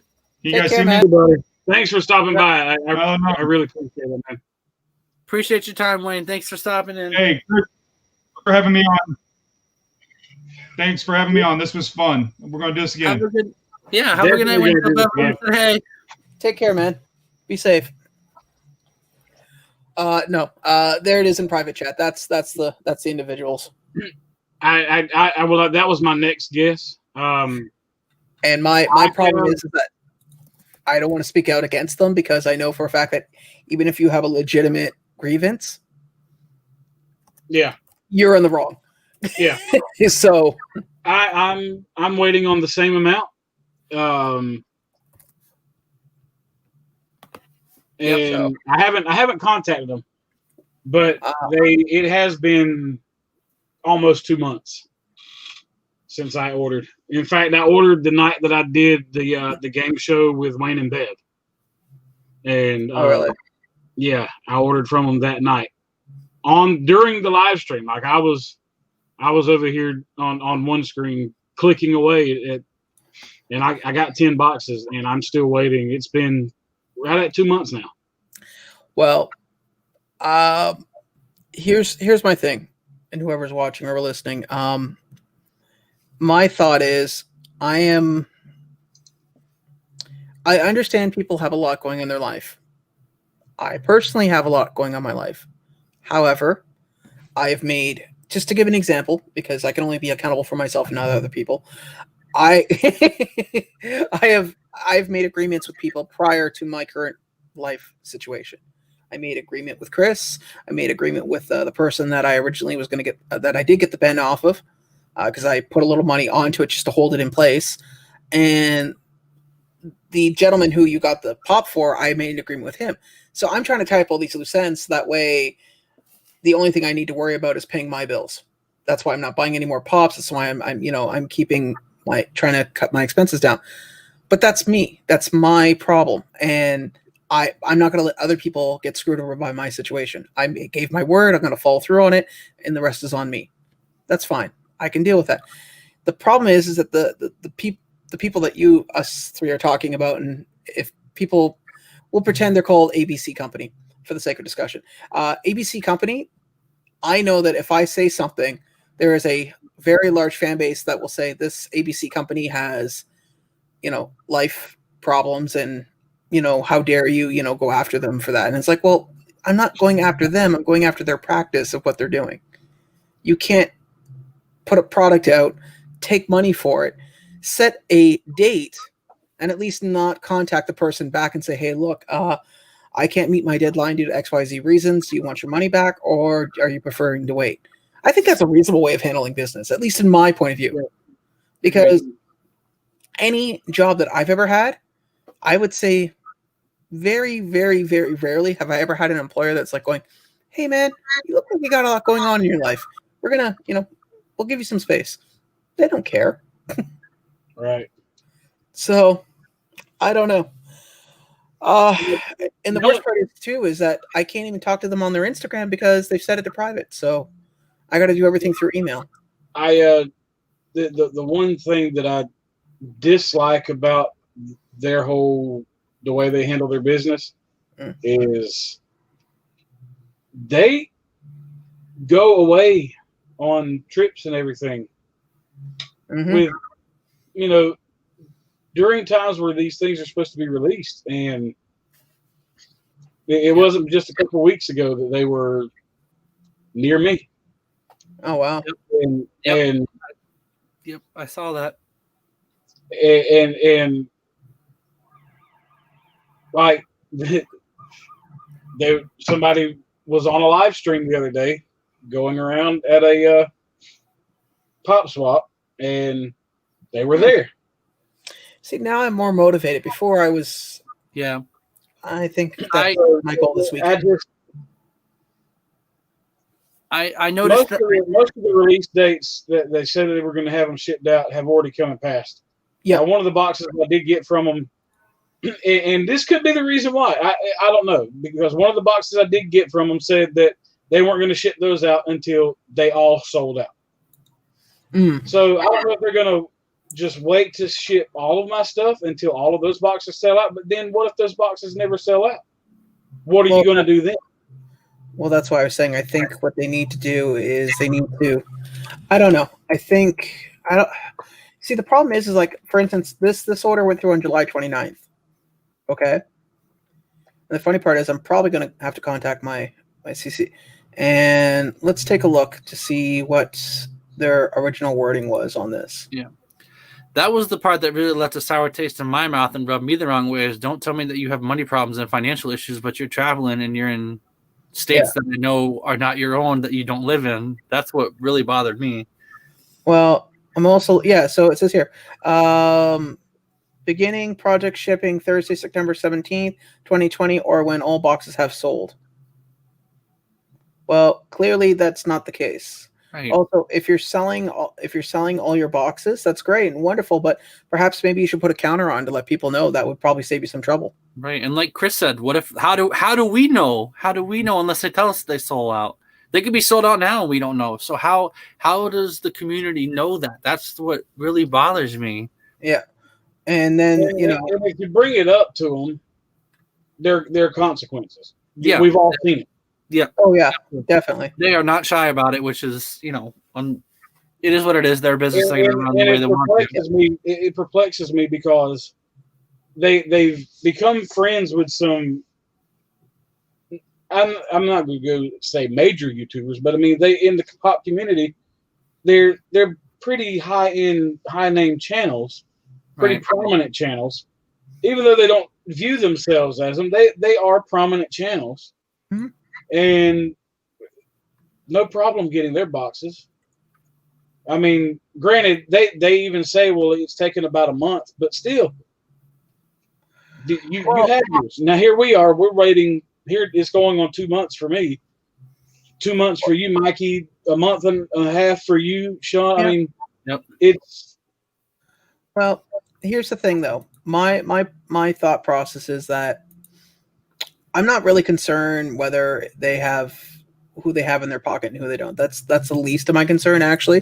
My concern is the fact that if you run a business and you're promoting any product, doesn't matter who you are and what your product is, you need to maintain some level of transparency when it comes to your inventory with the people that you're selling. End of story. Absolutely. Or at least say, and if you can't meet on your deadlines or there's some logistical issue, you need to be just like I said earlier, transparent. And the problem is that I don't like to have to hunt people down. That's actually one of the last things in the world I hate doing. Right. I'd rather just you be honest with me and be open about it. A company should be giving us updates. We shouldn't be going to this company for updates. That's what doesn't make sense to me. And like you said, as a business, you are promising a product, you deliver on that product. If it falls behind, you keep me updated on what's going on. I shouldn't have to reach out to you. And the thing is, especially if I'm doing mystery boxes, and Chris can contest to this, if you set something in motion, if you say you're going to deliver it, if you promise it, you need to deliver that. You need to do that. And obviously, if things would come up, just say so. We would understand. But at this point, it's just getting a little bit ridiculous. And how do you cancel and shut out the very fan base and the very people that are supporting you, that are giving you this thriving business in the first place? That's the part that doesn't compete with me. In fact, I've had people reach out to me, say that they're possible damage or that it was something that they didn't collect. And guess what? I either refunded them or I sent them a brand new pop out of my pocket. Not because I had to, but because I felt like I gave my word. It didn't arrive in the condition that it said it was going to, or something had come up. And I'm sure it's like Chris is a mystery box, so he can contest this. If someone were upset, you would do everything that you could to correct it with that person, whether it be refund, whether it's a new pop of that, whether, so that's the part that really gets me is as a business, how do you say you're going to deliver something, you don't deliver it, and then when someone does contact you, which it should be the other way around, you should be contacting me, you ignore them or you don't respond to them. That's That's what really rubs me the wrong way. What do they actually do that? Like ignore emails? I have messages that say that they are seen or read, and that's been weeks. So they've acknowledged it and they haven't got back to me.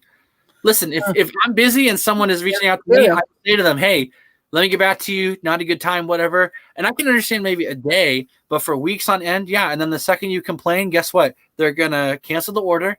They're going to block you. And it's as if it never even happened. And that to me is not okay. If there's an issue or you're not going to fulfill my order, just cancel it. Just cancel it and refund me and be done with it. If you want to block me, whatever you want to do after that, that's fine. But don't cancel my order because there's an issue and then block me. And then I can't even contact you. And I don't know where my money is. My money's in limbo. Essentially, it's, so that's the part that really gets me. If someone has an issue, I want them to reach out to me if there's something wrong. Yeah. Even if I don't feel like something like box damage, even if like, say the UPS effed up on that, or even if like, say the pop isn't how a person wanted it, guess what? Long-term income is much better than making a quick buck. A quick buck lasts so long. A quick buck lying is not as good as being honest and having long-term income. Well, the part that bothers me is I agree with everything you've said. My only thing is I've noticed that because of the nature of the business that we're talking about, again, we're not mentioning names, so nobody ask afterwards or privately message because I'm not going to say who. But my point that I'm trying to stress is that because of the nature of their business, they automatically turn it against you, that you're against what they stand for, right? What they promote. And it's like one is not connected to the other. So I you know what, if they said they would refund my money, so be it. All I know is, like right now, just as we talked, I've already got the beginning of the email. I'll finish it after tonight because I mean it's not that hard to bang off a quick email, and we'll see what the end result is. I mean, and I am going to be. I'll put down. I'm going to give 7 days. I think 7 days is enough time for anybody to sit down and say, yeah, right. Reasonable. My thing from here is that it's like, listen, if you guys are in over your head, if you promise more boxes than you can deliver, then maybe don't offer those many boxes on your next run. Like if you're in over your head, like if you bid off more than you can chew, or say you don't have the pops to fulfill the orders that you had in place, let that be a lesson learned. Don't offer that many boxes. Don't do that many if it's too much for you. One of the things that I saw a problem with their, I guess you could say, business model was the amount of boxes that they had to offer. I mean, there were 20 to 30 different themed boxes. Yep. At one time. I mean, why? That's more hassle, more confusion. I agree completely. And like I said, and my issue is the fact of, I don't know, I just like people being honest and just open with me. If you don't like me, fine. If you like me, great. But when it comes to business, business is business, and don't try to blur the lines. And now the word is that they're getting out of the mystery box altogether. Okay, which is fine. Yeah, which is fine. If that's your thing, go ahead. If you want to do that, but don't forget they've been make sure we get our stuff because we've already paid you. But don't forget they've been banging that drum for a while, though. It's like certain people in the community that sit there and go, "I'm going to disappear for a while," and then they're back 2 days later. Okay, so your measurement of a while is considerably shorter than mine. like Chris said, I just hope that they can deliver on what they've promised people. If that is true, if they are getting out of the mystery box business industry, whatever, I hope that they can deliver. That's my biggest thing here. That's what breaks my heart, because I know that there's people that have waited longer than I have. Yep. There are people that have ordered more boxes than I have. But it's like when you take someone's money, especially an abundance of money like that, you can only be patient for so long when you're not getting updates and you're not getting responded to. Exactly. Have you inquired about your situation just to see what was going on? Me or Chris? Either or. Me? I have not. I have not reached out to him because I don't want the what's happened in the past happen to me. I mean, I would really like the boxes. That's the thing. So would I, but at the same time, I mean, maybe because I'm seeing things differently due to, not to go back to, but what's currently happening in my life. But I mean, I have never written a rude email in my life as much as I've had the opportunity. Is LBD, because LBD's heard me actually, because I voice dictate a lot of things just because it's easier to gather my thoughts that way. He says I'm very Canadian when it comes to addressing things. Velvet glove, iron fist, so type situation. So I have no problem in just being, direct and say, hey, look, I realize this, you're not traditionally this. However, I need to know what the ETA is on this. And if you don't think it, and if you think it's going to be longer than what it was intended to be, I'd respect you discontinuing my order. And we'll part ways. No harm, no foul. Absolutely. I mean, that's simple to the point. And if someone feels the need to drag my name through the mud, so be it. I mean, I can easily show the email and go, hey, this is what I sent. I wasn't rude. I wasn't belligerent. All I said was, I'd like to know what's going on. And if you're not able to facilitate, I would be more than, fair with you canceling my order. I think that makes sense. Yeah. I mean, because I've seen some people, not just what we're dancing around the bush about, but I've seen other people deal with other companies directly, and Jesus Christ, man. Hey, Christina. Hey, Christina, what's going on? Hey, Christina. Subtle as a bull in a china shop. I just feel like I said, as a business, you gotta, if you're gonna make a promise, if you're gonna promise a certain thing, you need to be able to deliver on that promise. Like, almost like in Tommy Boy. You know what I mean? A guarantee is only as good as the person that writes it, Right. Like, you trust that person, and so I feel like a lot of people are putting their trust in finances and money, and you can't play around with people's money like that. Like, if something is going on, keep everyone informed. We shouldn't have to be reaching out to you. But like I said, when I reached out is when I saw that they were traveling and going out of state. I'm like, what is happening? Don't tell me you have money and financial issues if you're able to do this. But like I said, I contacted them weeks ago. They've left me on red. I'll probably never get a response. I checked to see if I get refunded. It hasn't happened. So I just really hope that they can deliver on people that either have purchased more than I have, that have spent more than I have, that have waited longer than I have. And I take everything with a grain of salt, and I let this be a learning experience. I see how companies act, and I see the kind of garbage that some of these toy companies send out, and I refuse to be like that. I've always said since I started, I want to be different. I want to be unique, and I don't ever want to get in over my head. Whatever I promise, as far as like what you're going to get in a box or however many boxes I'm offering, that's what I can deliver. I'm not going to get in over my head. I'm not going to do more than I think I can. I'm not going to offer more than I think I can. You know what this situation kind of reminds me of? Although obviously it's not as bad, but it has a certain, I should say, aftertaste. Popcorn with flicks. Yeah. I mean, it's not as bad, but it's got that. It's got that. It's got a lot of similarities. It's got it. Yeah. It tastes the same. Yeah, it's like hummus. Nobody makes it the same twice, but yet it's Well, see, I came into the community at the tail end of that whole ordeal, that whole dilemma. That was just starting when I came in. Yep. Yeah. It was. But it didn't take me long to figure out, what was going on, and because I almost bought from them. Well, I have a friend. I'm glad I didn't. Well, I have a friend who doesn't do YouTube anymore, but used to do it here in the city, and I was like, "What's the deal?" And he him and his girlfriend spelled it out for me, and I was like, "So you have a bunch of people that you promised something, and you took their money, and they know approximately where you live. Wow, that cannot be good, man. I would not be sleeping well at night, knowing that because the problem is when you piss one person off, you can generally get an idea of how they're going to respond. Yep. When you piss a large group of people off, you don't know who knows who and who knows what and who's willing to go that extra mile. The situation definitely has a lot of similarities, and you can spray Febreze on a turd, but it's still a turd. So yeah. Oh man. Well, I'll definitely keep you guys abreast of how that goes down, because I'm keep me posted.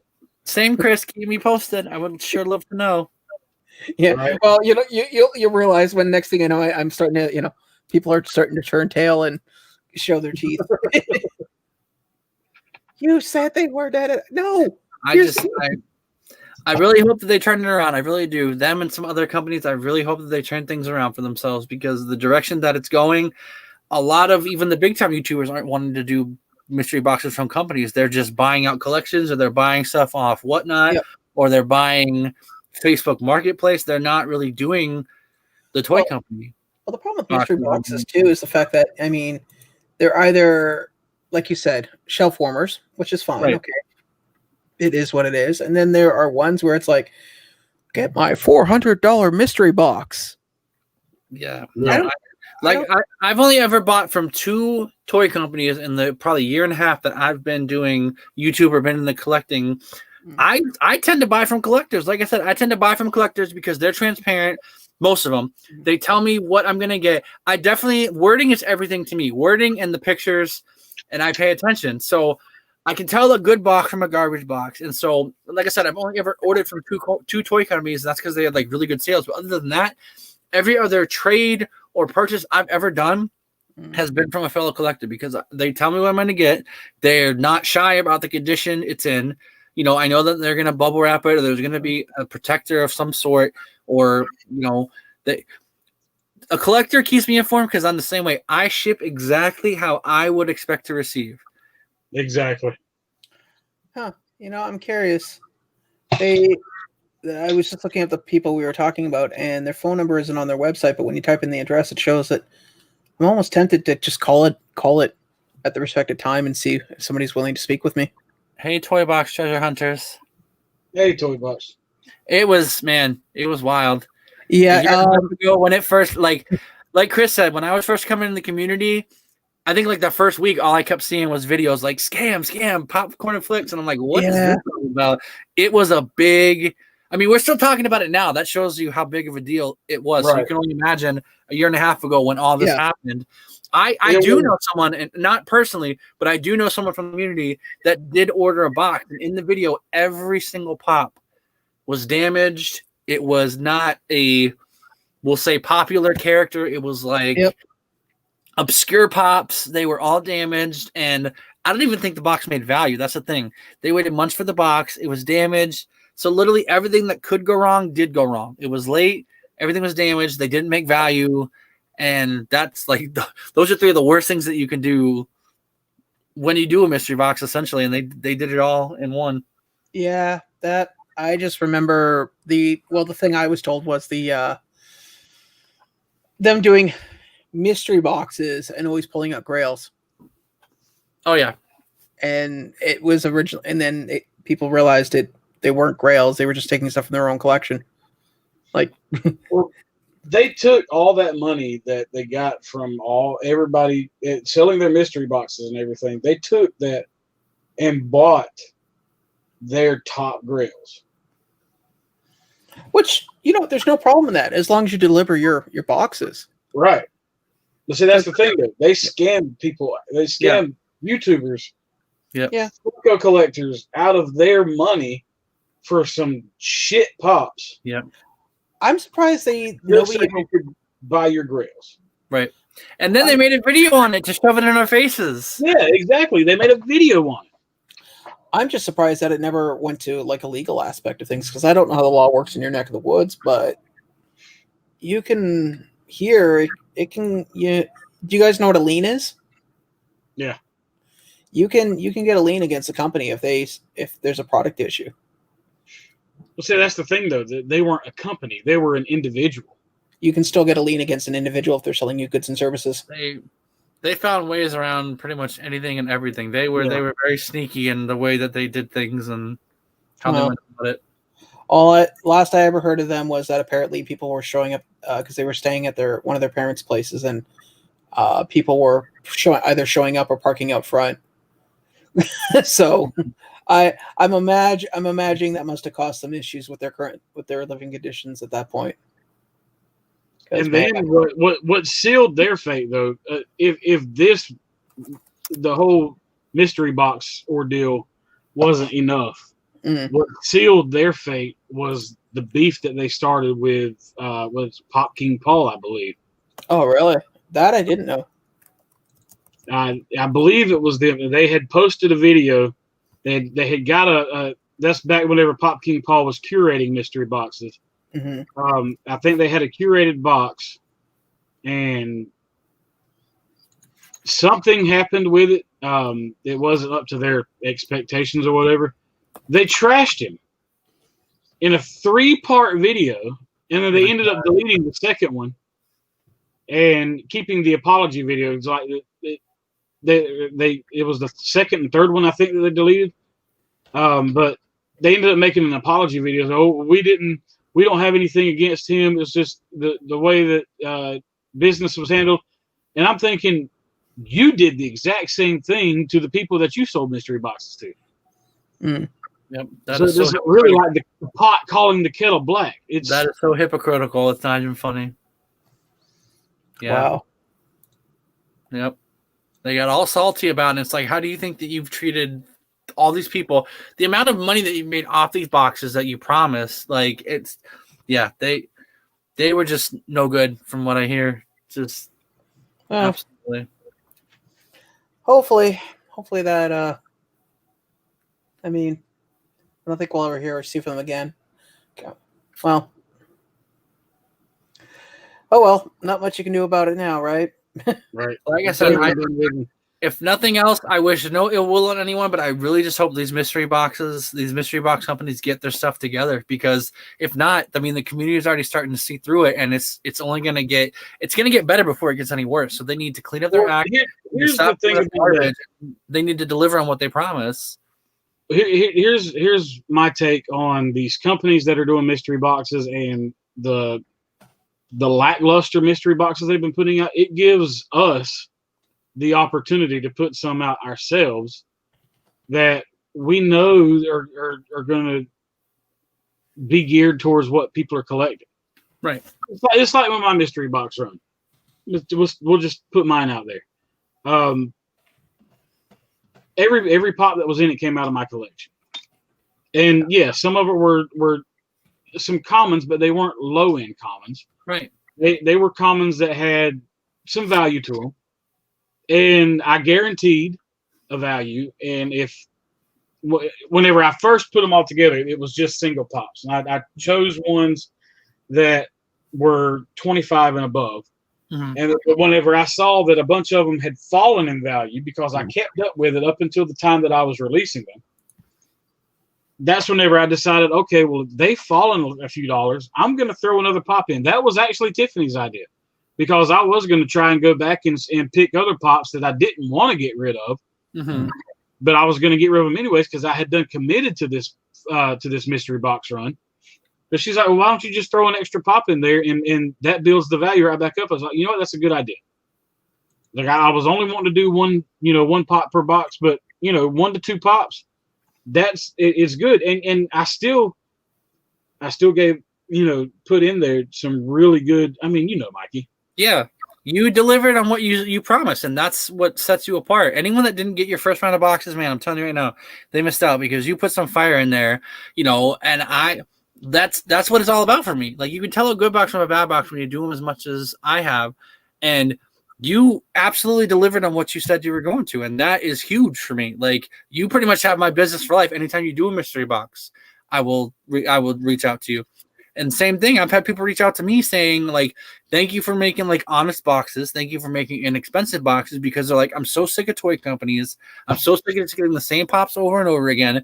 That's why with me, just like you did, Chris, I show you what you're going to get before. It's transparent. Right. Like, I feel like that takes away some of the mystery, but essentially that second pop, that it's a mystery factor either way, because you're seeing 12 to 30 pops, whatever, but you don't know which of those you're going to get. But I like to at least guarantee one of those pops. And then the second one, the bonus pop, is always a complete mystery, not only to try to get closer to value. I know PPG is all over the place, but as an extra added mystery, because I feel bad that I've already ruined the first kind of guaranteed one. Even though you don't know per se what you're going to get, I show what I offer, which I feel like sometimes is a blessing and a curse, because it's like, okay, I don't want to ruin the surprise for someone, but at least they know, hey, I want the majority of these pops that he's showing, so I think I'm going to go for this mystery box. So that's why I always try to deliver on what I say, and I know that's why I was gunning for your boxes from the beginning, before you and I had the conversation that we had because I knew that you showed what you were offering. You said, I guarantee there'll be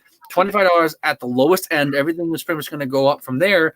And you did that. So that is huge to me. So you pretty much, like I said, have my business for life. And as I've said before, anyone that missed out on your first wave, they truly did miss out. So I really hope for nothing but, success for you in the second run, because your first one was killer, man.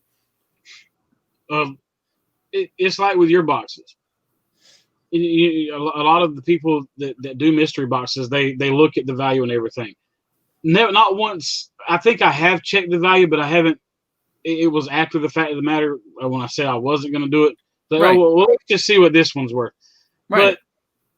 But you in your mystery boxes have been offering some pops that I collectors like me don't really get a chance to get a hold of, because they're vaulted, or their runs were with a company like an exclusive to somewhere that I can't get to. Mm-hmm. And that's what I liked about yours. That's what turned me on to your boxes, because it's the fact that I see some pops in here in your picture. Okay, I'd like that one, or I'd like to have that one. And the one one of the first ones that I bought from you this year, that had it was like 2 or 3 office pops in it. And I was joking with you. It's like, well, I really hope I don't get one that has the office pop in it. Right. But even if I would have, something like the office is easy to turn around, because there are a lot of office collectors out there. Absolutely. But you had some really good stuff, and that's what turned me on to buying from you, because it's stuff that I haven't been able to come across. Mm-hmm. Stuff that I probably won't ever be able to come across unless I'm going to. There's a place where I pick up my kids on the weekends that I get them. It's called the Pop Vault. Mm-hmm. I go in there. They've got some stuff that I can't really get to in other stores. And most of them are vaulted, but I'm not going to buy from them because they jack their prices up almost double what the pop is worth. Right. But that's one of the things that I look at whenever I try to buy mystery boxes. Is it's not necessarily, granted, having the guaranteed value is a plus, but I also look at what is offered in the line. Mm-hmm. And if I'm interested in remotely, if I'm interested in at least half of them, then I'm going for it. For sure. And if it's ones like I wanted to help Funko Asylum with his mystery box run. I was going to buy from him, but everyone that was in there is either ones that I already have, because they're all NYCC pops. Right. I either have them, or I just didn't care to try to get them. There was only one pop in his run that I think he was doing a waffle for. Maybe it was in the mystery boxes that I'd like to have, and that was the Danny Phantom. Mm-hmm. But one pop out of all of them isn't going to seal the deal for me. Right. But I wish you nothing but the best of luck. Those are some really cool boxes that he's put together, and I'm not knocking him in any kind of way, because I know what it takes. What he's doing is a really good idea. If I would have done it myself, if I would have bought all those extra pops from NYCC, if I would have had the money to do it, I would have done the same exact thing. I would have put every single one of those that I didn't want into a mystery box and turn around and flip them all. Right. But, it is what it is. Right. I definitely try to offer. I mean, I feel like anytime I do a run, I try to offer unique stuff. Even if it's commons, I feel like I try to offer hard to find commons. I try to put some exclusives in there, some vaulted stuff that you really don't see. And so with me, what happened is that when I was making YouTube videos, whenever I would go pop hunting, people would say, "Oh my God, I can't believe your store has that. I can't believe your store has that." So I didn't realize how lucky I was to have 2 different comic book stores in my general vicinity, but also I have a retail shop that's called Disc Replay, where they buy collections. And so literally behind the glass, I'll tell you this honestly, in the last 2 years of collecting, every time I've gone to this place, Disc Replay, I never have left without nothing. I've always left with something, because that's just the kind of stuff that they get in. So I didn't realize how lucky I was to be able to have multiple stores, let alone one. So anytime I find something that I think is like sought after, something rare, something you really don't see, I like to either buy it for my collection or I like to offer it in a mystery box because I'm like, hey, I know this is rare personally from collecting. So even though I don't collect it, I know someone else might want this. So that's why I try to offer it. And then not only that, I try to make like affordable mystery boxes. Like honestly, I don't think I've maybe had one mystery box run in this upcoming one will be my 11th. In 10 mystery box runs, I don't think I've only had one mystery box that I ever offered at $50. The lowest was the last one I just did, which was $25. I try to make it affordable because I know that not everyone has like the high roller kind of money to burn and spend. I know that not everyone collects what they see, but I try to make it like a low risk. You know, you're spending a low amount. There's only X amount of boxes. So if there's 20 boxes, that means 1 out of 19, you have a chance of getting that pop. And like I said, I just like to offer the kind of cool stuff that I see and I hunt enough. So I'm like, why don't I pick some of this stuff up? Why don't I offer it in my mystery boxes? And so that's why I like to be transparent. And so like I said, I like, if anything, I feel guilty. Like I like showing that glam shot because I know that it like kind of shows people, okay, this is what I have to look forward to in the boxes. But then on the other hand, I feel bad because I feel like I'm spoiling the surprise. That's why I kind of offer the second pop, because I know that some people do care about value. Me personally, if I don't have it in my collection already, I consider it a win. And even if I do have it in my collection, I might just take it out of box. So that's the kind. I'm a lot like you, where I don't really pay attention to value, but I know that some people like that guaranteed value and they like knowing that they're getting their money back. Me personally, I like finding rare pops. I like getting obscure things. In fact, from your mystery boxes, I don't know if I ever told you this, there was not one thing that I pulled that was a duplicate. There was not one thing that I pulled that I had. So that I was excited before, but when that happened, that's when I was like, Chris, you got a good thing on your hand. For your first mystery box run, this is a killer mystery box run. Those that missed out truly missed out because, like you said, it came from your personal collection. I could tell that you put a lot of heart and time and care into it. And like you and I had said, now that you've done it, you know, like people that don't do mystery boxes, they don't realize how much time and effort, let alone funds that go into that. You know, in all honesty, I don't really make much money off my mystery box runs. I don't, and it's not about money to me. It's about fun. It's about fun and sharing things. In fact, the last mystery box run that I did, the $25 run, if it costs $10 to ship a pop and I spent money out of my pocket to get those commons, ultimately I didn't make any money, and I wasn't trying to make any money. I was doing it as a celebration. Hey, I want to get back to you guys. And in all honesty, that April O'Neil, which no one has come forward and claimed it yet, so I still don't know who has it. That April O'Neil, I bought that cash money out of my pocket. That was a $90. Actually, it was $100 at the time that I bought it. It was a $100 pop. So I offered that in the mystery box run, and literally offering boxes at $25. I made no money on that. That was just more fun. That was strictly for the community, just to give back.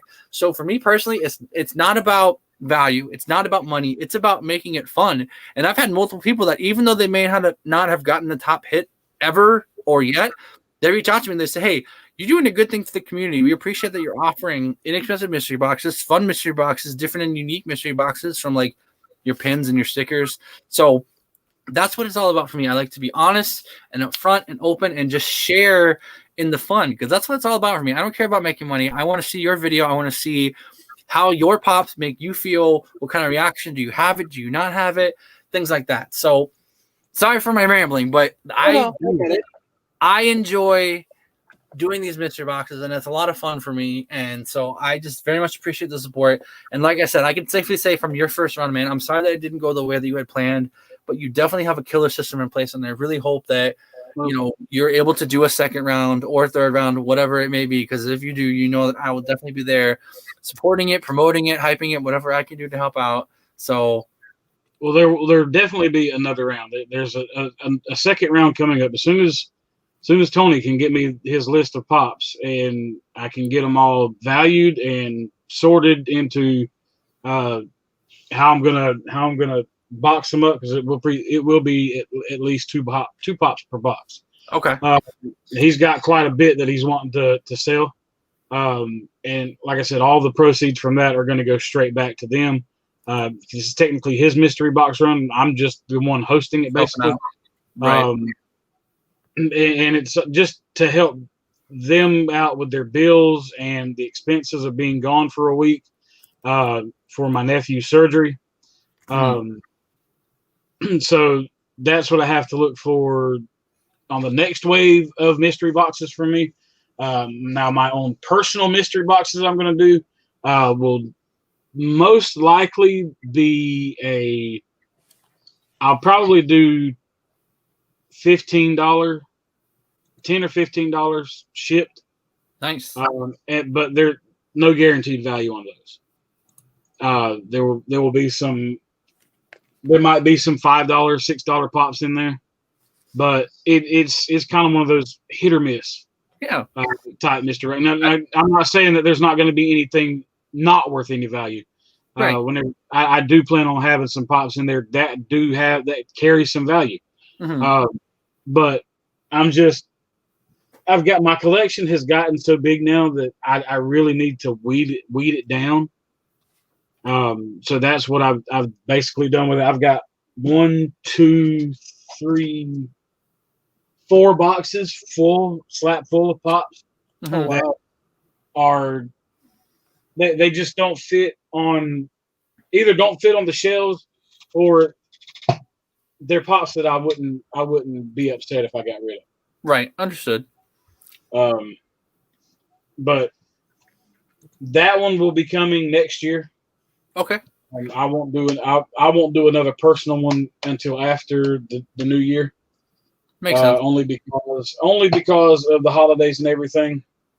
I know trying to do Tony's during this time of year is going to be kind of stretching it a little bit, especially with the price tag on those probably being $35 shipped. Mm-hmm. But once again, he's doing guaranteed value. Right. Right. So, or he says he wants to do guaranteed value, and if I have to throw in a couple of my pops to boost up the value on them, you know, I'll do that. But yeah, hopefully, if he gets me that pop list, because we've been talking about it now for a couple weeks now.